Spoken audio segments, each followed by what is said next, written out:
Chair, we will move shortly this afternoon to hear evidence from the Director of Regulation of the Health and Safety Executive.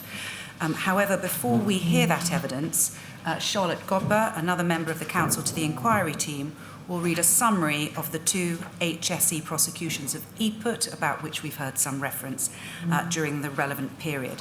So before we start to hear evidence, can I turn to Ms Godber to read that summary, please? Thank you. Ms Godber. Thank you. The inquiry is investigating circumstances surrounding the deaths of mental health inpatients under the care of NHS trusts in Essex between the 1st of January 2000 and the 31st of December 2023, the relevant period. To the extent it is necessary to investigate the deaths and fulfil its terms of reference, the inquiry will consider, amongst other matters, serious failings related to the delivery of safe and therapeutic inpatient treatment and care. The quality, timeliness, openness and adequacy of any response by or on behalf of the trusts in relation to concerns, investigations and reports, both internal and external, and the interaction between the trusts and other public bodies. The following summary is provided as part of the evidence to be adduced at this hearing about matters that give rise to the setting up of the inquiry. It is taken from evidence provided to the inquiry by Jane Lassie, Director of Regulation at the Health and Safety Executive, or HSE, Paul Scott, Chief Executive Officer of Essex Partnership University NHS Foundation Trust, or EPUT, and other material publicly available. Later this afternoon, we will also hear oral evidence from Jane Lassie. The inquiry is aware of two criminal prosecutions of the Essex Partnership University NHS Foundation Trust, or its predecessor trust, the North Essex Partnership Foundation NHS Trust, or NEPT, during the relevant period. Both prosecutions were brought by the Health and Safety Executive. The prosecutions related to incidents which occurred prior to EPUT's creation on the 1st of April 2017 and following the merger of NEPT with South Essex Partnership University NHS Foundation Trust, or SEPT. As EPUT assumed responsibility for its predecessors, there is no dispute that EPUT is also legally liable for its predecessors' actions. For ease of reference, the defendant in both cases will be referred to as EPUT or the Trust. At the time of these prosecutions, the inpatient units for adult mental health patients operated by the Trust included A, the Linden Centre in Chelmsford. This contained Gallywood and Finchingfield wards, which housed a mixture of patients who were either under section or were otherwise vulnerable as a result of being in an acute phase of mental illness. B, the Lakes Mental Health Hospital in Colchester. This contained Gosfield and Ardley wards, which were also acute adult mental health inpatient wards. C, Clacton Hospital. This contained the Peterborough ward, which was another acute adult mental health inpatient ward that has since moved to Colchester General Hospital. D, Shannon House and the Derwent Centre in Harlow, which contained Chelmer and Stort mental health wards, each of which provided acute inpatient care for adults with a primary diagnosis of mental health. E, the Christopher Unit, Chelmsford, a psychiatric intensive care unit. F, the Severals House Complex in Colchester, which focused on long-term rehabilitation and included Maple Ward, part of a low-secure unit at the Willow House site. And G, the Crystal Centre in Chelmsford, which included Ruby Ward, an older person's mental health inpatient ward. The two prosecutions were, firstly, an HSE prosecution of what was then NEPT in 2014. The prosecution followed an investigation at the Derwent Centre in Harlow, where an 18-year-old female patient had fallen from a window and was badly injured. The Trust was prosecuted for failures to protect service users from falls from windows that were not adequately restricted from opening.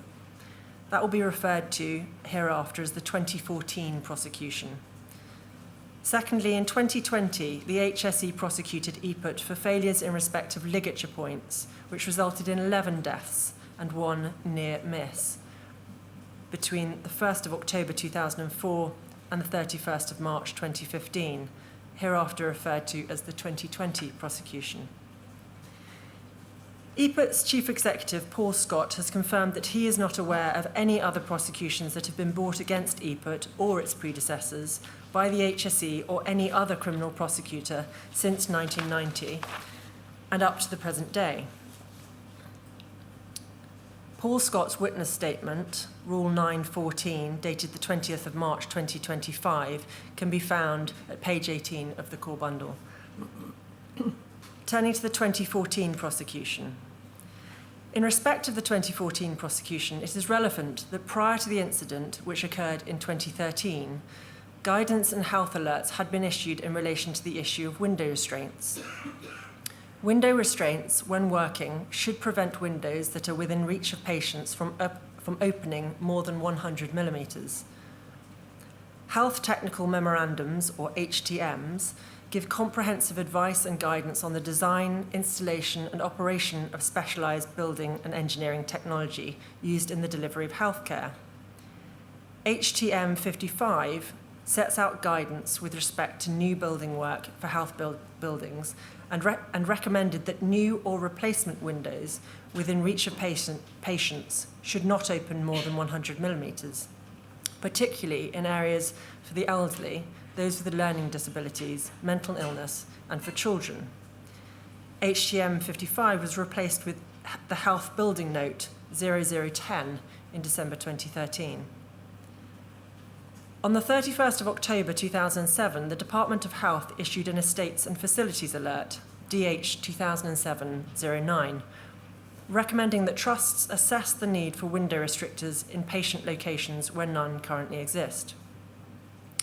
On the 19th of January 2012, another Department of Health, Estates and Facilities Alert, EFA 2012-001, was issued, this time dealing specifically with restrictors with plastic spaces, which, it was advised, could deteriorate. On the 23rd of January 2013, the Department of Health issued a further Estates and Facilities Alert, EFA 2013-002, requiring an inspection of all windows, following an incident where a patient had forced one open. The alert required consideration of window restrictor replacements by May 2013. It was after May 2013 that an 18-year-old patient fell out of the window at the Derwent Centre. After the incident at the Derwent Centre in 2013, the HSE opened an investigation. On the 19th of December 2013, the then Chief Executive of the Trust, NEPT, as it then was, Mr. Andrew Geldard, was interviewed under caution. 4 months later, the Trust was issued a summons to attend a hearing at Chelmsford Magistrates Court on the 30th of May 2014. At that hearing, the Trust pleaded guilty to an offence under Section 33(1)A of the Health and Safety at Work Act 1974, or the HSWA 1974. By their guilty plea, the Trust accepted that between the 1st of July 2011 and the 27th of July 2013, they had breached the duty under Section 3(1) of the HSWA 1974 by failing to protect service users at the Derwent Centre from falls from windows which were not adequately restricted. The Trust accepted that some windows within the Derwent Centre were not restricted in line with the recommendations set out in HTM 55, and that there was no evidence of a review having taken place as required. The Trust accepted that the work could and should have been done sooner, following the Health, Estates and Facilities Alert in January 2013. On the 21st of October 2014, the Trust was sentenced at Chelmsford Magistrates Court and fined £10,000. The Trust also had to pay HSE's costs. There is no record of the sentencing remarks, and that is not unusual for hearings in a magistrates' court. Paul Scott's statement lists various actions that have been undertaken since this serious incident. Now moving to the 2020 prosecution. An investigation that led to the 2020 prosecution by the HSE was launched by Essex Police in 2016. The police investigated 25 deaths in relation to possible corporate manslaughter charges. It became a joint investigation with HSE, who were already looking into related matters. In November 2018, after a police Crown Prosecution Service decision not to charge, the investigation was taken over by the HSE. The HSE then investigated inpatient ward environments under the control of the Trust, with a specific focus on the management of fixtures from which ligatures could be attached. The HSE identified 11 inpatient deaths and 1 near-miss event between 2004 and 2015. Details of each of the deaths and the near-miss incident are not set out in this summary. There are further details to be found in the statements and exhibits provided by Jane Lassie of the HSE and Paul Scott of EPUT. Some of the issues are referred to below and include failures to remove known ligature points and/or remove previous methods of creating a ligature and/or mitigating identified risks. The HSE investigation learned that shortly after each death, the Trust carried out a review, a serious incident, SI, or serious untoward incident, SUI, investigation. In some cases, a full serious incident internal investigation panel report and action plan followed. The HSE investigation identified that ligature point audits and risk assessments were carried out, but these reports and reviews often didn't result in actions. Time after time, opportunities were missed and lessons appear not to have been learned. In at least one case, even after a death, the ligature point was not removed. On the 12th of July 2019, the HSE wrote to EPUT identifying alleged breaches of duties under Section 3.1 of the HSWA 1974. EPUT was invited to provide a written response under caution. On the 4th of November 2019, EPUT provided its written response to the HSE. On the 20th of December 2019, the HSE wrote to EPUT confirming it had considered its response and intended to prosecute the Trust for failing to discharge the duty imposed by Section 3.1 of the HSWA 1974. On the 19th of September 2020, EPUT was charged with failing, so far as reasonably practicable, to manage the environmental risks from fixed ligature points within its inpatient wards across various sites under its control in Essex, thereby exposing vulnerable patients to the risk of self-harm by ligature, contrary to Section 33(1)A of the HSWA 1974. The HSE's case was that the evidence available demonstrated a clear risk to the health and safety of patients. The deaths and near miss clearly proved that risk, but the risk applied to other patients during the period which formed the basis of the charge, i.e. from the 1st of October 2004 to the 31st of March 2015. It should also be noted that the 2020 prosecution went beyond the 11 tragic deaths and the features of the near-miss incident to which this summary has referred. We must also acknowledge the significant findings of the HSE investigation and prosecution, which identified pervasive risk to vulnerable patients at mental health inpatient units under EPUT's management for over a decade. The investigation revealed that during this time, EPUT was on notice of the risks presented by fixed ligature points and the need for action to be taken to remove them. Steps taken by EPUT were inadequate and/or failed to mitigate the risks. Specific failings identified by the HSE included failure to comply with national standards and guidance, including the Department of Health's National Suicide Prevention Strategy launched in 2002, which considered ligature risks, sometimes referred to as environmental risks. Failure to act in a timely manner when environmental risks were brought to the Trust's attention. Throughout the period covered by the HSE investigation, numerous alerts were issued drawing the attention of NHS organisations, including EPUT, to the risks from ligatures within mental health settings and the need to take action to remove them. Failure to act in a timely manner on recommendations made by the Trust's own internal audits, including a number of risk management policies and strategies in place at the Trust. Failure to act appropriately after serious incidents had occurred by failing to make appropriate environmental changes to reduce suicide risks. Flaws in the SUI reports, including that they were inconsistent, inadequate. They did not follow a set pattern, and recommendations were not followed. The reports often failed to reference previous audits or environmental issues. The HSE found that the majority of SUI reports did not result in the necessary reduction of risk. Lack of formal training in 2012 to 2013 around conducting patient safety environmental audits, and a lack of standards and guidelines for the ligature audit. The same risks were repeatedly identified, with no identified actions being taken to reduce the risks, even after a patient death, and when the action required was relatively simple. Risks were not assigned a risk level, and/or risk levels changed despite no action being taken. Control measures weren't identified. The same risks appeared in multiple locations. Repeated failures in the annual patient safety audit reports, failures to act with sufficient speed or to allocate sufficient resource to resolving issues led to the same actions being repeatedly identified. Risk levels of wards did not reduce over time. The HSE also relied on findings from the Care Quality Commission inspections. The issuance of requirement and warning notices demonstrated that by mid-2019, the Trust still had not taken sufficient action to remove the risks from ligature points across its estate. On the 20th of November 2020, EPUT entered a guilty plea at the Chelmsford Magistrates' Court. The case was committed to the Crown Court for sentence. On the 16th of June 2020, the Honourable Mr Justice Kavanagh sentenced EPUT at Chelmsford Crown Court.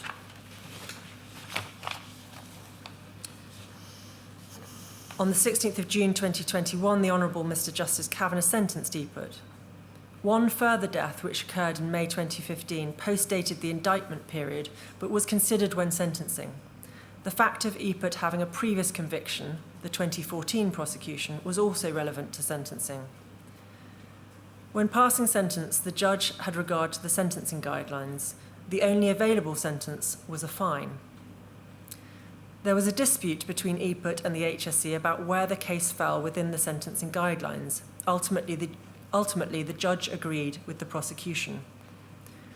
The full sentencing remarks can be found at page 77 of the exhibits bundle that was disclosed for this hearing. The judge found that the level of culpability was high, the second most serious category after very high, on the following basis.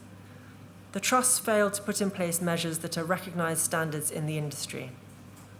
The Trust failed to make appropriate changes following prior incidents exposing risks to health and safety. The Trust allowed breaches to subsist over a long period of time, and there were serious and/or systemic failures within the organisation to address risks to health and safety. When categorising the harm, there was disagreement between the HSE and the Trust about the likelihood of that harm arising. The judge put the offending within level A because the risk and likelihood of death occurring was high, and also found that the following factors were present. The offence exposed a number of workers or members of the public to a risk of harm, and the offence was a significant cause of actual harm. Therefore, the harm fell within harm category 1.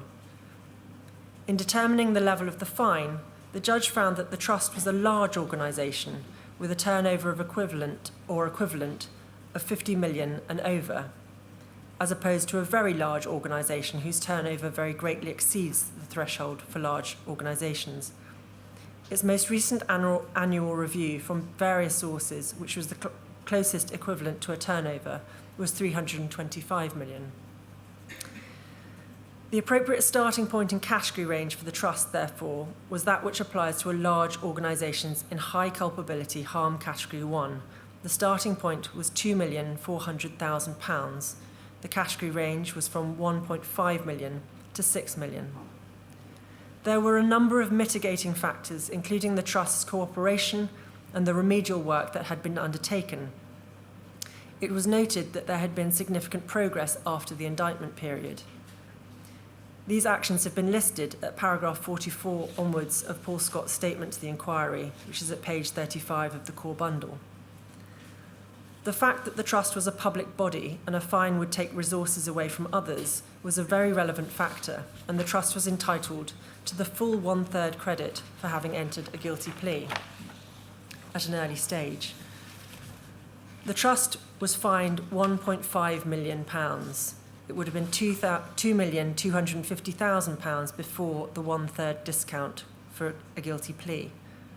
Costs in the sum of £86,222.23, i.e. the full amount, were also ordered. Thank you very much, Ms. Scott. May I call Mrs. Jane Lassie, please?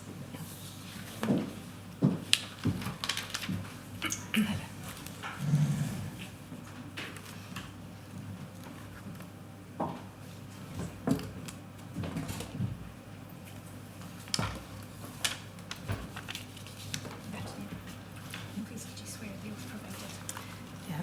I, Jane Lassie, swear by Almighty God that the evidence I shall give shall be the truth, the whole truth, and nothing but the truth.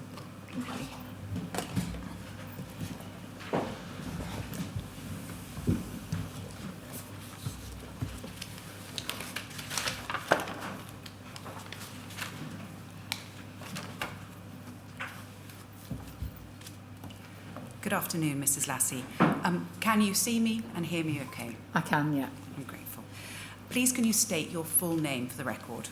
Yeah, Jane Elizabeth Ann Lassie. I think it's Mrs. Lassie. It's Ms, actually. Ms. Lassie, I'm sorry. It's all right. Ms. Lassie, you're the Director of Regulation at the Health and Safety Executive, which we've been saying in shorthand as the HSE. That's right, yeah. And having received a request for evidence, you have made a witness statement for this inquiry. Yeah. For anyone following the documentation and for the record, this is at page 10 of the core bundle, which was disclosed for the purposes of this hearing. And I hope and believe you have a copy of that witness statement I have, with you. yeah. If we look at it, I think we see it's dated the 13th of March of this year. Yes. And again, for the record, if we look at the last page of your statement, which is, I think, 8 on the internal numbering, or page 17 of the core bundle, Yeah. we can see that you made a statement of truth Yes. and then signed the witness statement. Yes. Before we go on, are there any corrections, amendments, clarifications you wish to make to that statement? No, I think we have provided some clarity on a couple of issues for you prior to today, but nothing in particular. I'm going to ask you some questions about your witness statement in a moment. I'm not going to take you through it line by line. But again, for the record, do you ask that your statement be taken as your evidence to the inquiry at this stage? Yes. In addition, can you confirm that you provided 12 exhibits to the inquiry along with your witness statement? Yes. Thank you. We are going to look at some of those shortly, not all of them, but they were documents provided by you to support or illustrate some of the points you were making within your statement. Yeah. Thank you. I'm going to begin then, if I may, by asking you just some preliminary questions about the HSE. The HSE, I think, for the record again, is what's known as a non-departmental public body, but it's sponsored by the Department of Work and Pensions. That's correct. Thank you. And just putting it shortly, this means it's not a government department. It offers, or operates, at arm's length from ministers. It carries out regulatory functions. Yes. Now you're nodding, and I know that I've been reminded that if for the transcript, if you could say yes other than nod, that would be helpful. Thank you. So it carries out regulatory functions and works within a strategic framework which is set by government. That's what an arm's length body does. One short question on that point. A public bodies review in 2022 examined the HSE as an organisation and recommended that its status as an arm's length body should be reviewed by the government by 2025. You're nodding, you know about that. Yeah. Do you know if that review has been undertaken? No, but just to clarify, that recommendation was on, although it's part of the Jill Weeks review that looked at HSE, the recommendation was for the sponsoring department to look at that, which is the DWP, and I know that they have got that in hand, but it's not concluded. All right, thank you very much. Moving then on to your evidence to this inquiry, as we've heard and as you know, the inquiry is investigating the deaths of mental health inpatients in Essex between the year 2000 and 2023. Yes.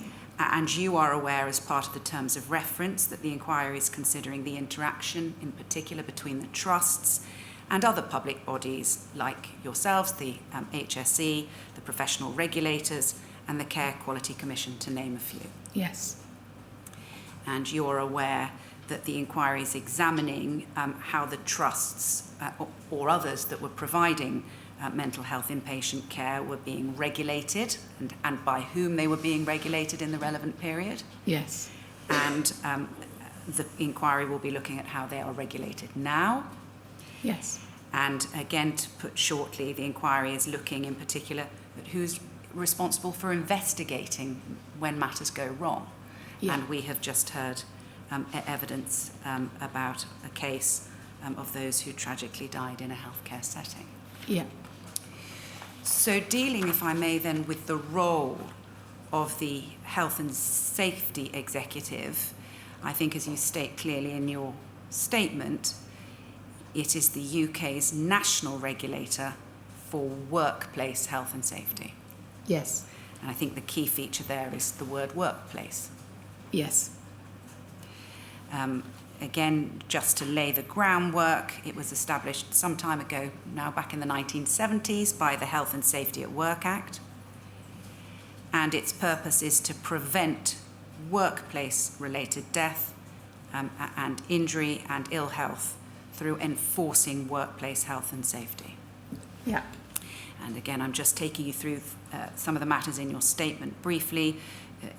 There is a mission statement from the HSE, and according to your paragraph 2, and I think we'd find it on the website as well, you're dedicated to protecting people and places and helping everyone lead safer and healthier lives. Yes.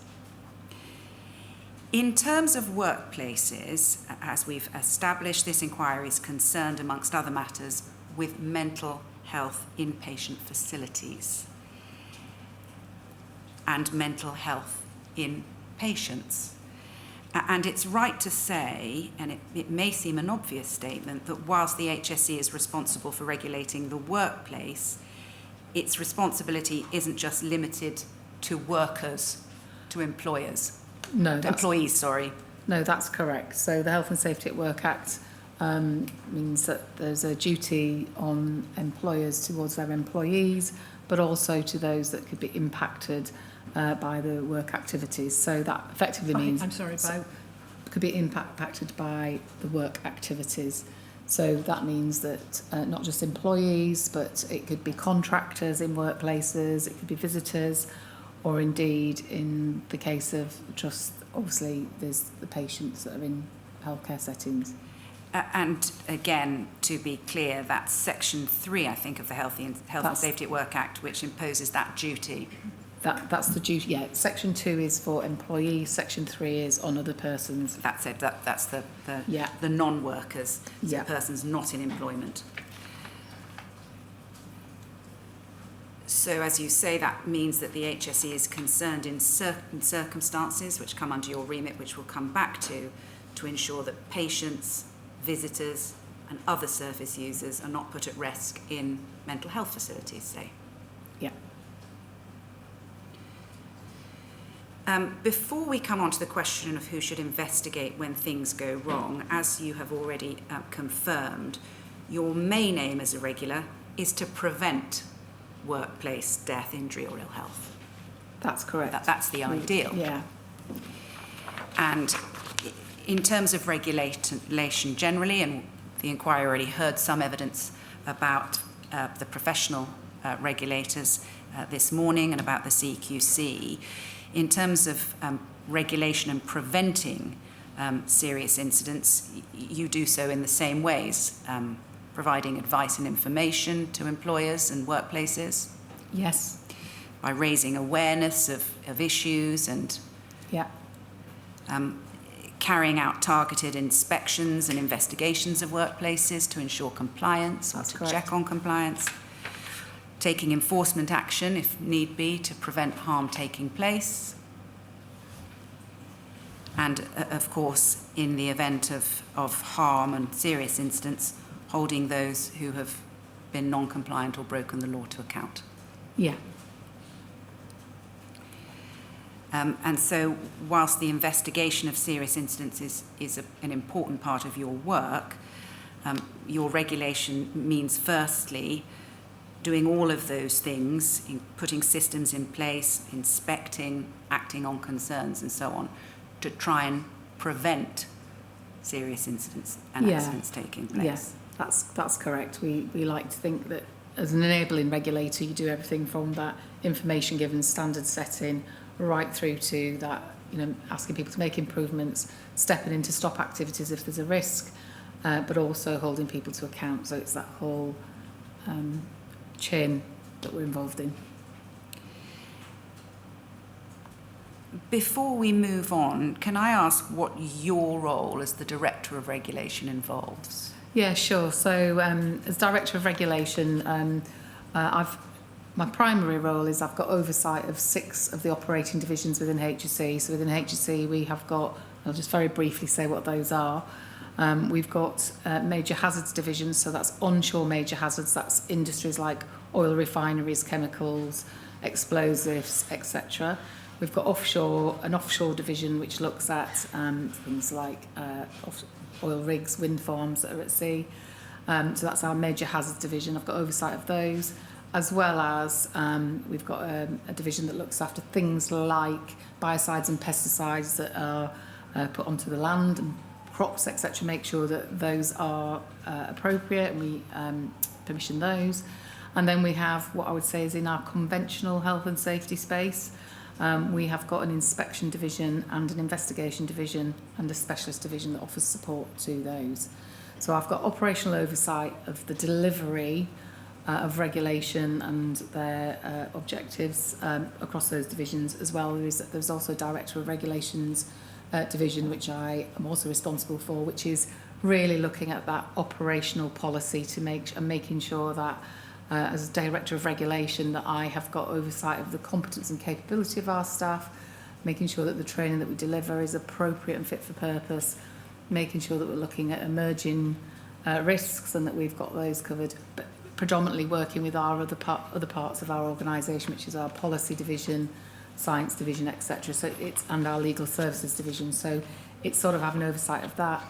And within DOR, then there's some oversight of what we mean by regulating Section 2, Section 3, and making sure that we're being consistent across the board. As well as doing that, then I also sit on the executive committee. I'm a member of the executive committee of HSE and do attend the HSE board as well.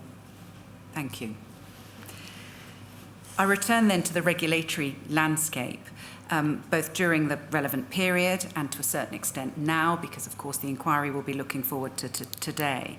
The inquiry, as you know, is looking to understand how the HSE works both alongside and collaboratively with other organisations.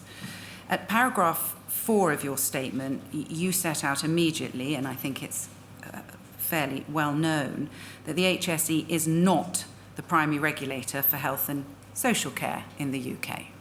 That's correct. In England, as we heard this morning, it's the Care Quality Commission, also known shorthand as the CQC. Yes. And at paragraph 5A of your statement, you clarify, which we heard in summary form this morning, that the CQC regulate healthcare services which include hospitals and mental health services, as we know, and you clarify at 5C that they regulate services for people whose rights are restricted under the Mental Health Act. That's correct. In order to try and explain the position as to who does what, you have provided the inquiry with a document called Who Regulates Health and Social Care. And before we look at it, I think it's a document that's available on the HSE website, is that right? That's correct. It's your JL1, and can I ask that that be put up? It's page 1 of JL1. Hopefully this works. Have you got it on the screen in front of you? I as have, well? yeah. Yeah. And just to say, to set the scene, we can see it's a document called Who Regulates Health and Social Care, as I've already outlined.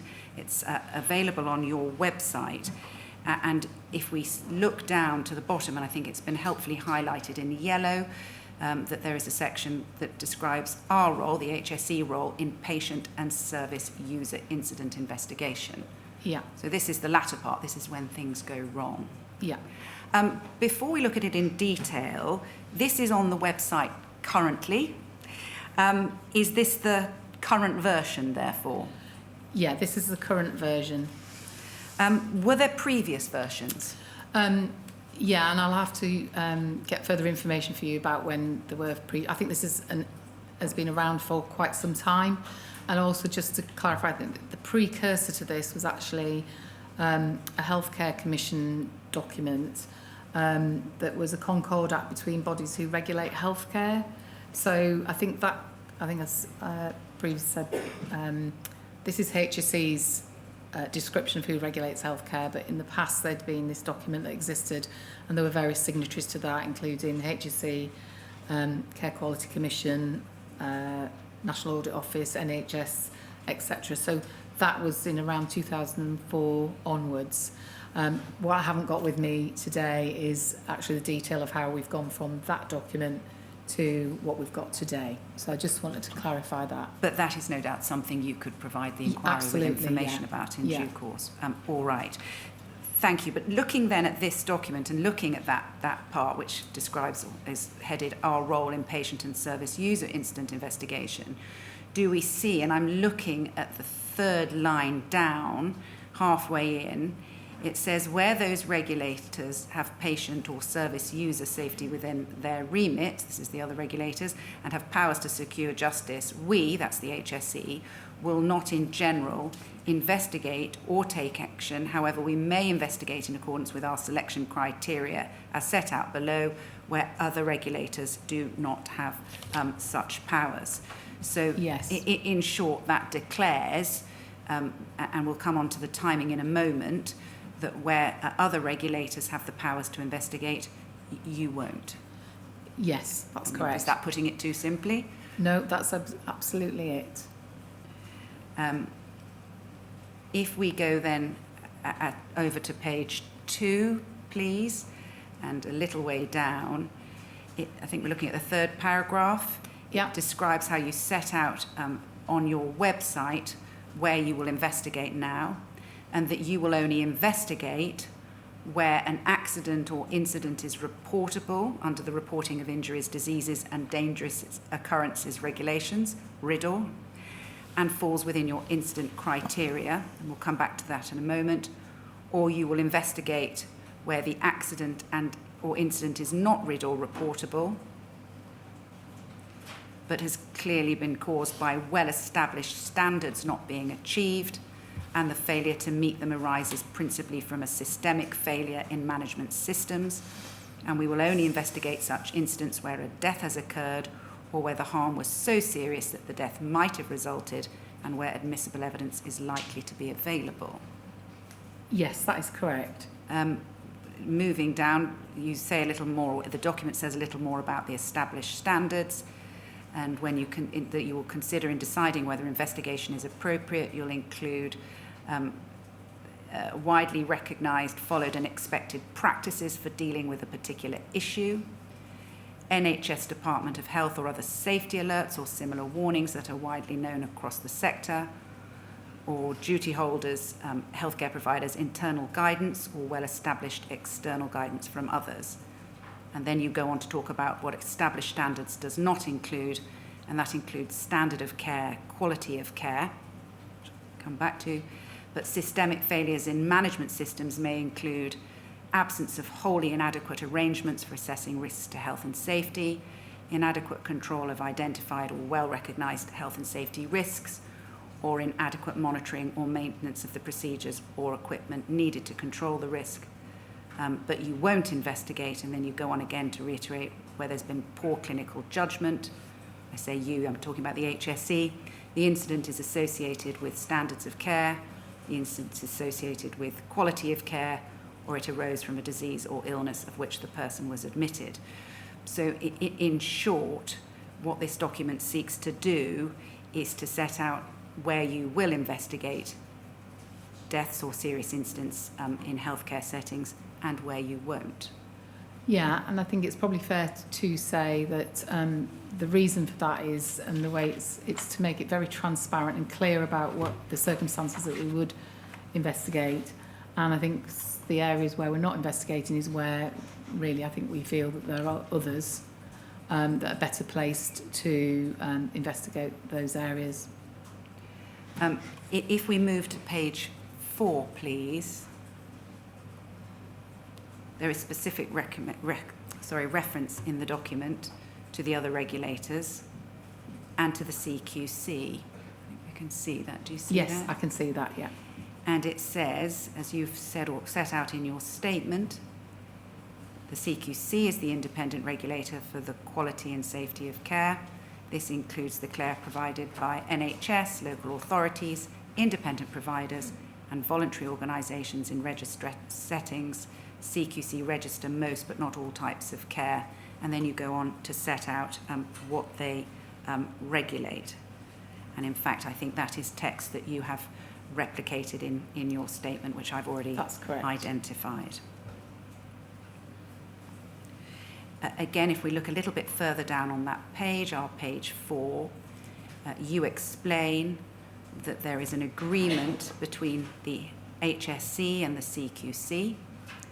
And there's a paragraph that reads that details of that agreement with the CQC is contained within a memorandum of understanding.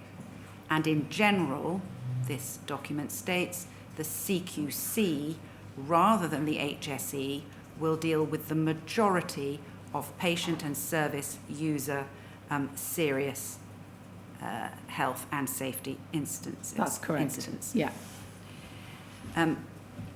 As it happens, and we won't do it now, if we clicked on that link that's underlined, the Memorandum of Understanding, it would take us to a memorandum which I think is dated March 2024, yeah, which is the most recent one.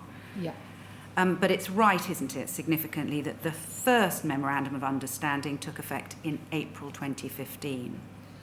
Yes. You touch on this in your statement. So before we look at that very first memorandum, can we go back to 2015 and before 2015 and understand some of the background? I think you deal with this at paragraph 7 of your witness statement. And you explain that HSE's published approach to enforcement action prior to 2015 was that it did not deal with matters of clinical judgment or clinical governance. That's correct. And that's, I think, the same now. Yes. And you go on to explain in your paragraph 7 that this gap, i.e. that wasn't a matter that you dealt with, was identified by the Mid-Staffordshire NHS Foundation Trust Public Inquiry in 2013. Surely that there was nobody that appeared to be dealing with matters of clinical judgment or clinical governance. Is that right? That is the conclusion of the Mid-Staffs inquiry. I think it's been referred to as a regulatory gap. Yeah. And it was a gap between systems regulators and professional regulators, and by that I mean those who were regulating individuals such as doctors and... Yeah, I think that's correct. And I think this goes back to when we said we'd always said we didn't do clinical judgment issues because we felt that there were other, this is prior to 2015, we felt there were other regulators who were better placed to do that. So, for example, it might be General Medical Council, it might be Nursing and Midwifery Council, it may have been CQC. So the same approach really would be transparent and consistent, I think, around the fact that we didn't do the clinical judgment areas. If there were systemic failures, though, beyond an individual doctor or nurse or whatever it might be, are you saying that there would have been no one to regulate systemic failures of clinical judgment, clinical governance I think- prior to 2015? I think that is the mid-staff's conclusion. Thank you. Yeah. Sorry. No, thank you, Chair. And you go on to explain, I think in your statement, just picking up on the Chair's question, that the gap was resolved by the extension of the role and the powers of the CQC. That is correct. So they became then the regulator for patient safety matters in that context. That is correct, and I think they've got additional powers in 2014 Yeah. in order to take that on in 2015. So I think you repeated at your paragraph 8, you say that the CQC was granted additional powers to regulate and enforce standards for patient and service user safety in health and social care. And as you say, they were put in place 2014 by the Health and Social Care Act regulations. Put shortly, what were those additional powers, or what did those additional powers involve for the CQC? My understanding is that the powers that they got were such that they were then allowed to, it was very clear that it was there within their remit, and also that they were given powers to investigate and hold people to account for those any failures. And sorry, I asked you, but I'm talking as far as the HSE were concerned. That was what they were now doing. Yeah, that was our understanding. And you say again in your paragraph 8 that since April 2015, which was a real turning point as we understand your evidence, Yes. yeah, that the HSE has continued to act as the regulator for worker health and safety. In those settings, yeah. Yes. And that the CQC has become the regulator for all patient issues relating to the delivery of registered health and social care services. Yeah, so I think just to clarify that, so I think what we're saying is that from that point, the things that we didn't used to do the clinical judgment issues, but they were picking those up. But we did used to do the systemic failures, which were on the non-clinical judgment, things like the prosecutions that were taken, the areas that those covered, and some others. They were now also going to be taken on board by the CQC from April 5th, 2015. So that's one thing. But also there are probably some other areas where other regulatory bodies or, like GMC, etc., may have a role in some of these areas. You know, if it's about the training and standards of a doctor and making, decisions, that might be the GMC and not CQC. So I think I said all You did. issues. So, But not, I think not quite caveat, all. but that's not what I meant. Yeah. No, I was going to ask you to clarify that because, as you say, some may be down to individuals, which might go to their regulator, and we'll come back to it. But there is still a pathway, isn't there, for certain, where appropriate, for certain matters to be investigated, in terms of the selection criteria relating to Section 3 of the Health and Safety That's at Work correct. Act. So there are some situations where, and I think it comes back to what we said earlier, where a body has not got that remit. So there are some circumstances that this, for example, the CQC for patient care would not be able to.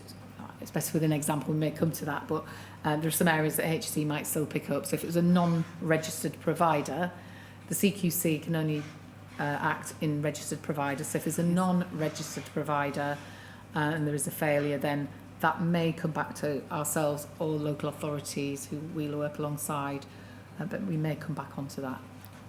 We will in a moment. Can we then look at the very first Memorandum of Understanding that was put into place? I think that is, have I got this right?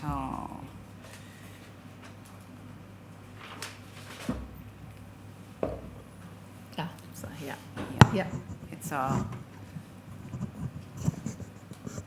JL2 at page 8. Yeah. Is that the right document? And we can see we've already established from the introduction that it came into effect on the 1st of April 2015. Yes. To reflect, as you've described, the new enforcement powers granted to the CQC by the regulations in 2014. And at 2, we can see that the purpose was to help ensure that there was effective, coordinated and comprehensive regulation of health and safety for patient service users. And this document itself identifies that it is one of the measures taken by the government to close the regulatory gap that was identified by the Francis report into failings at the Mid Staffordshire NHS Foundation Trust. And I think we've already established, if we look at the little footnote at the bottom, it says that the regulatory gap was due to the restrictiveness of HSE's health and social care investigation policy and the CQC lacking the necessary powers prior to 2015 to secure justice at that time. Yeah. So there's the regulatory gap. And this memorandum, if we look at paragraph 3 again, outlines the respective responsibilities of the CQC, the HSE and the local authorities to which you've referred. And we see at the bottom of paragraph 3 that the principles to be applied where specific exceptions to these general arrangements may be justified. It also describes the principles for effective liaison and for sharing information more generally. Yes. Come back to that in a moment. And it acknowledges at paragraph 4 that other organisations also have roles or responsibilities for investigation, prosecution and or oversight, and advocates appropriate liaison with other prosecutors, regulators, oversight bodies such as the police, CPS, safeguarding adult boards, etc. Yeah. And it makes reference there to the work-related deaths protocol. You haven't provided that, but in a sentence, could you explain what that is, Yeah, please? I mean, effectively, the work-related death protocol has got a number of signatories to it, and it's for all deaths in work-related deaths, not just in healthcare. Not just in healthcare. And effectively, that sets out, very similarly, it sets out the collaboration, the coordination, the sharing of information, and how the different regulators, whether that's police, HSE, all the bodies who can have some link to work-related deaths, it effectively how we work together, how we go about investigations, etc. So it's bringing some rigour and robustness to the approach to make sure, hopefully, that we are all working in collaboration. A bit like the this memorandum of understanding is between HSE and the Care Quality Commission. The work-related death protocol is wider and there are more signatories. Also explains, I think, who comes first and who takes primacy, etc. Yeah, and it explains that handing over of primacy from one body to another. So I think the principles in the work-related death protocol are principles that actually, I think all regulators, when working together, should be following, and I think that this memorandum sort of reflects some of that as well. And just to say, HC has a memorandum of understandings with a whole range of regulators, so that we're very clear. I think they're listed, in fact, on your website. Yeah. Can we move to page 9, please? Because it's helpful, I think, to see in 2015 how you were dividing the responsibilities, or that you considered they were being divided. And we see that the heading respective responsibilities for dealing with health and safety incidents. And there it says at paragraph 5 that the CQC, this is post 2015, is the lead inspection and enforcement body under the Health and Social Care Act 2008 for safety and quality of treatment and care matters involving patients and service users in receipt of a health or adult social care service from a provider registered with the CQC. Yeah. But that HSC and the local authorities are the lead inspection and enforcement bodies for health and safety matters involving patients and service users who are not in receipt of health or care service from providers who are in receipt of a health or care service from providers not registered with the CQC, which I think you've already identified. Yeah. Then the document refers to Annex A, which gives examples of the incidents typically falling to the CQC and those typically falling to HSE. We'll come to those in a moment. Not actually a very long list in that annex, is there? No. And in paragraph 9, the document identifies that in a small number of cases, more specific criteria may be applied, and that's Annex B. And at the bottom of page 9, that there is liaison in relation to individual incidents, as in when there's uncertainty about jurisdiction, or where paragraph 9 above applies, The relevant bodies, I suppose that's you and the CQC, will determine who should have primacy for any regulatory action and whether joint or parallel regulatory action will be conducted, and keep a record of that decision. That's correct. If we move on to page 10, it goes over the page. The memorandum dictates or expects that you designate appropriate contacts within each organisation to establish and maintain any necessary dialogue throughout the course of the regulatory action. So pausing for a moment, it's expecting or anticipating good, clear, two-way communication. Yes. As to what's going on and who's doing what, and to keep duty holders, providers, injured parties and relatives, where appropriate, informed about what's going on. We'll come back to RIDOR in a moment, but it identifies that the existing statutory arrangements for the notification of incidents will continue at that time. That's 2015. Yes. And again, paragraph 12 anticipates or expects collaborative working. Yes. And sharing information. Just moving then on to page 11 very briefly, we won't look at them, but I think 2015 is rather a short list of illustrative examples. Yeah, and I think this, obviously, it was the first MOU under the new arrangements. It was about setting clarity, and as time goes on, then other situational examples come up, and I think that's why then you see some updates in the next one. If we then go, please, to page 12, here we have incidents where more specific and exceptional criteria may apply, and we see that it says that in a small number of cases, more specific criteria may be applied to ensure that the most appropriate regulator takes charge of the investigation and or any related action. And this may be because of more applicable legislation or because of an absence of applicable legislation. CQC, for example, doesn't have enforcement powers equivalent to Section 7, and in such cases, the circumstances will be considered on their individual merits and a mutually agreed decision reached in line with our published policies. These examples are not exhaustive and they don't take into account police CPS potential involvement. And there's just some examples. Yes. Again. Factors tending towards the CQC taking the lead, if we look at that in this MOU, which obviously follows their additional powers, include incidents which may have exposed staff to harm, but the principal concern is the greater risk of harm to patients, service and users. Yes. So this is, I think, how you're describing this shift of responsibility in 2015, you say, to the CQC. Yes. And I think it's probably just fair to say the MOU is there to help both parties really understand the roles and making sure that, you know, in doing this, that we've worked through what the situations are and the various scenarios, and that we're all very clear about who does what. Which perhaps brings us on to Annex C, which is at page 13, which is entitled The Arrangements of Sharing Intelligence to Support the MOU.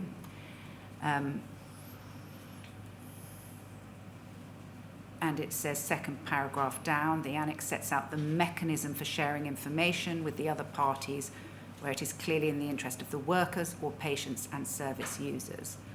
The following has been agreed as the operational means of information sharing over and above the normal working level arrangements. So we've already looked at those. And it agrees that the HSC and local authorities will request intelligence from the CQC or share concerns on a case-by-case basis, contacting the National Customer Service Centre. That the CQC will share concerns with the HSE via the Public Services account. The CQC will request intelligence from or share information with the local authorities on a case-by-case basis by contacting those authorities. That the HSE will share the outcomes of its health and social care RIDOR and concerns investigations, including enforcement notices and prosecutions in England with CQC on a quarterly basis, and that the CQC will share intelligence with the police and or CPS by contacting the relevant local service. And whilst I take on board what you say about it being a memorandum of understanding and setting out how it should work, those are fairly stark and simple, and I don't know if I say mandatory, but firm expectations as to what is to happen. Yes, yeah. I think, as you've already touched upon, that memorandum was updated in 17, and as we have already established, certainly in 2024 again. Yeah, and just to clarify, in 2024, I don't think anything's changed other than there's reference to GDPR and other things in there. And I think, as you say, there's some Yeah. expansion earlier on of some of the examples, and we'll come back to that in a moment. Can I ask you, however, to turn to JL4, it's page 24. Go down.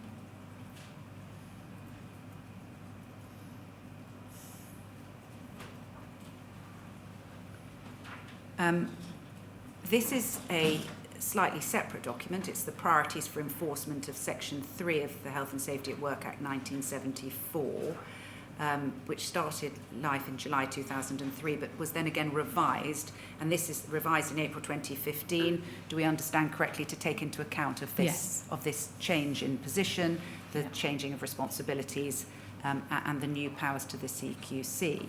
And this document, well, you explain in a sentence what this document is designed to do, please. So this is really just the development of this document was to make sure that the focus really here was for our inspectors to understand, when they're applying Section 3, what situations we would investigate and what we wouldn't, and to sort of give our operational staff steers to say it's likely that in this case you would investigate because it might be because there's clear benchmark standards, or it's an area that we know we can collect the evidence for, etc. So it's sort of just making sure we developed this in order to bring that consistency for our staff, so that we didn't have people doing pockets of what they thought they should be investigating. It was to try and bring that Section 3 policy together. So it sets out really the giving examples of different areas, not just to do with healthcare, but to, if you can imagine, Section 3 of the Health and Safety at Work Act is so wide, it can apply to every workplace, from an oil refinery to, you know, I don't know, a garage. And it's a way of just making sure that we are clear about how we use that power, where we to investigate, and where we focus, I suppose, what we will prioritise to look at. But it's making it really clear where we should be making sure that we investigate. It's to get consistency, I think, across our operational teams. That's where it started. Picking up, though, from that last part of your answer, this revised version is also starting or attempting to be clear on what you're no longer picking up. I think that's why it was revised, to make sure that our operational staff recognise that change with the CQC. We're not now doing areas that we used to do, the non-clinical, clinical judgment areas within patient settings. We're not now doing that because that's CQC. So in a way, it reflected that change. So if we went down through the document, and you've already explained how what the document's purpose was. If we look at page 26, there's lots of description of other regulatory bodies, but right in the middle there, and this, I think, reflects what had happened, because it says the HSE does not in general investigate matters of clinical judgment or matters related to the quality of care. And that was always the position. Yes.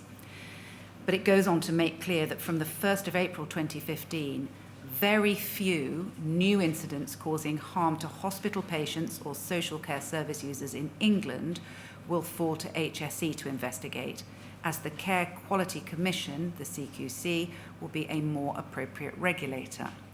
The CQC will deal with the major non-clinical risks to patients, such as trips and falls, scalding, electrical safety, etc. HSE will continue to be the health and safety regulator for workers in health and social care in England. That's a statement, isn't it, of the change? Yes, and that's really, this document is a document that's used by our operational colleagues, and so that's why it's important to make sure that they, you know, it's there and it's clear to them that they don't do areas that they used to do, and it's now for CQC. I think you've answered my next question, which is your operational colleagues would look at this and it would confirm to them that they're now passing what they might have looked at across to the CQC. Absolutely. When did this come into? This is 2015. 15.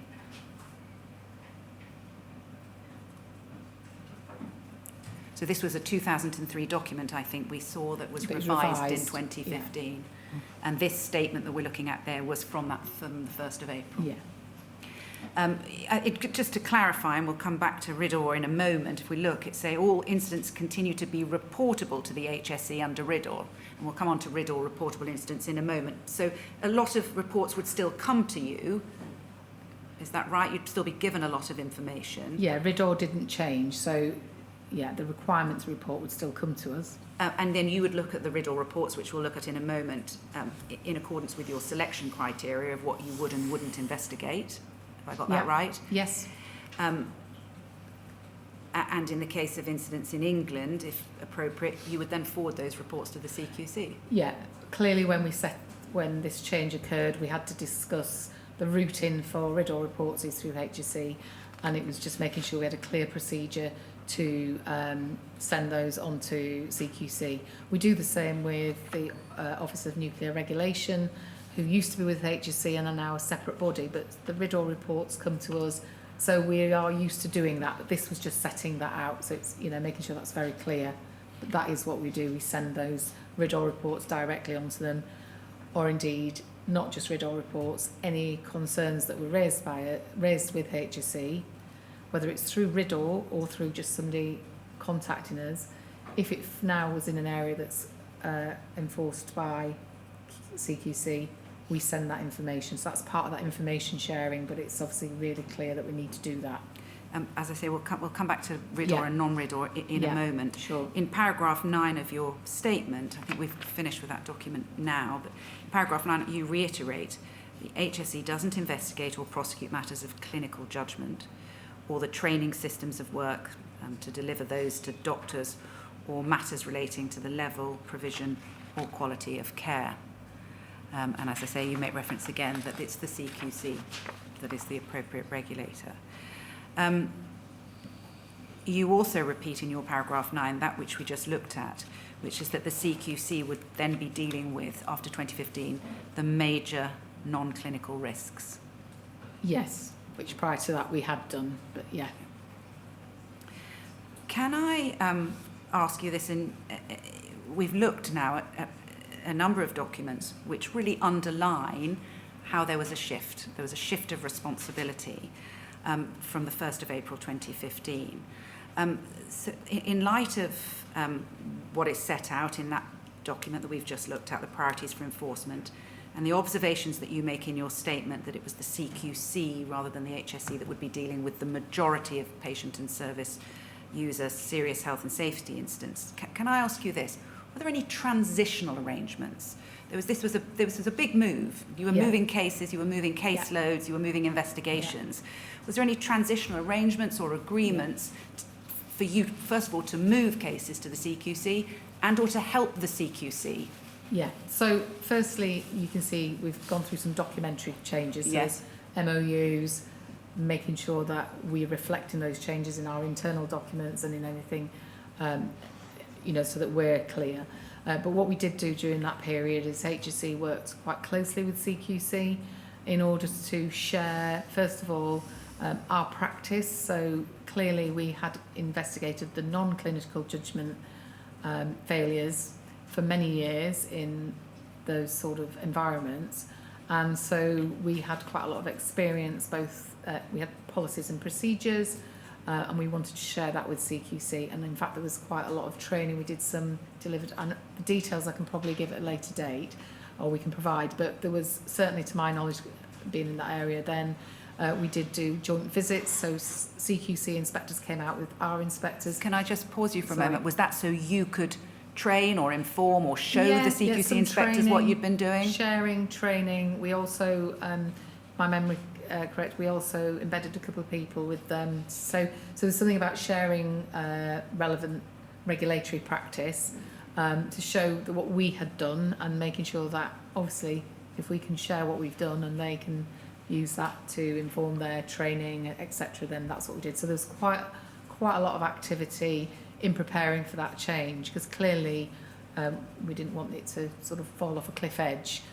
So over a period of time prior to that 1st of April, there was work in between, not just operational inspectors, but in our centre we've got operational policy, and we've got contacts with their centre, so to speak. So there was work done on that. So not only operational, sorry, going on from what you just said, was also contact, you're saying liaison in terms of policy and process? And we have contact points, we still do, but then we did between us and CQC, so there was some of that going on. The details of that, I haven't got all the details of absolutely that, but we can provide that. But certainly from an operational point of view, I was operational in charge. I know we had that joint working between inspectors, and it was to upskill CQC.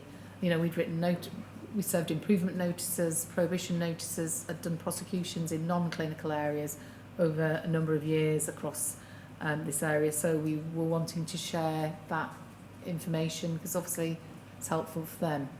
And being really clear about what the standards were. I think we even delivered some briefing sessions. So we were able, for example, we talked about things like window restrictors where people have fallen out of windows, and the importance of that. So being able to be really clear with them what the benchmark standard was, etc. So did a lot of that, and trying to also give them an insight into our investigation skills and experience. Two questions arising. The first, you said it was in the run-up to the change in April 2015. That's my recollection. Do you remember how long prior to that? Was it over a year, 6 months? I'd have to clarify. My recognition is that was for quite, probably a year before and leading up to that, but I'd have to come back to the inquiry on the details. And a second separate question, was that countrywide? Was it located in any particular area, or would that have included? That would be across. Included Essex, for example? Yeah, I mean, it was CQC, so we offered training, we offered joint visits, we offered that. Which inspectors came from CQC? I'm not sure if it was all of them, some of them, but we certainly offered that. And it wasn't just one trust or one area, no. Jumping ahead 2 years just for a moment, we've already established that the MOU was updated in 2017, so you'd been going for a couple of years by then with this new arrangement. And I just want to focus on a couple of changes that had been more additions that were made. So can I ask that your JL3 is put up, which is at page 15, or page 15 of the document itself begins at page 14, but can we just look at page 15? Because there's a new section put in, which is headed the general considerations for enforcement responsibilities. Do you see that? And that's an additional section. And it just underlines, when considering the circumstances of a specific incident, the primary consideration is whether the injured person is a patient or service user and whether the service provider is registered with the CQC. If that is the case, then the responsible authority will normally be the CQC unless the police have primacy. Yes, so that's just underlining it, isn't it, really? And it goes on to say an inquiry at paragraph 10 will generally commence with the CQC because a patient service user is injured. And then it goes on to say that during the investigation, there may be a change because other information may emerge, but it should start with the CQC, I think, is what that's saying. Yeah.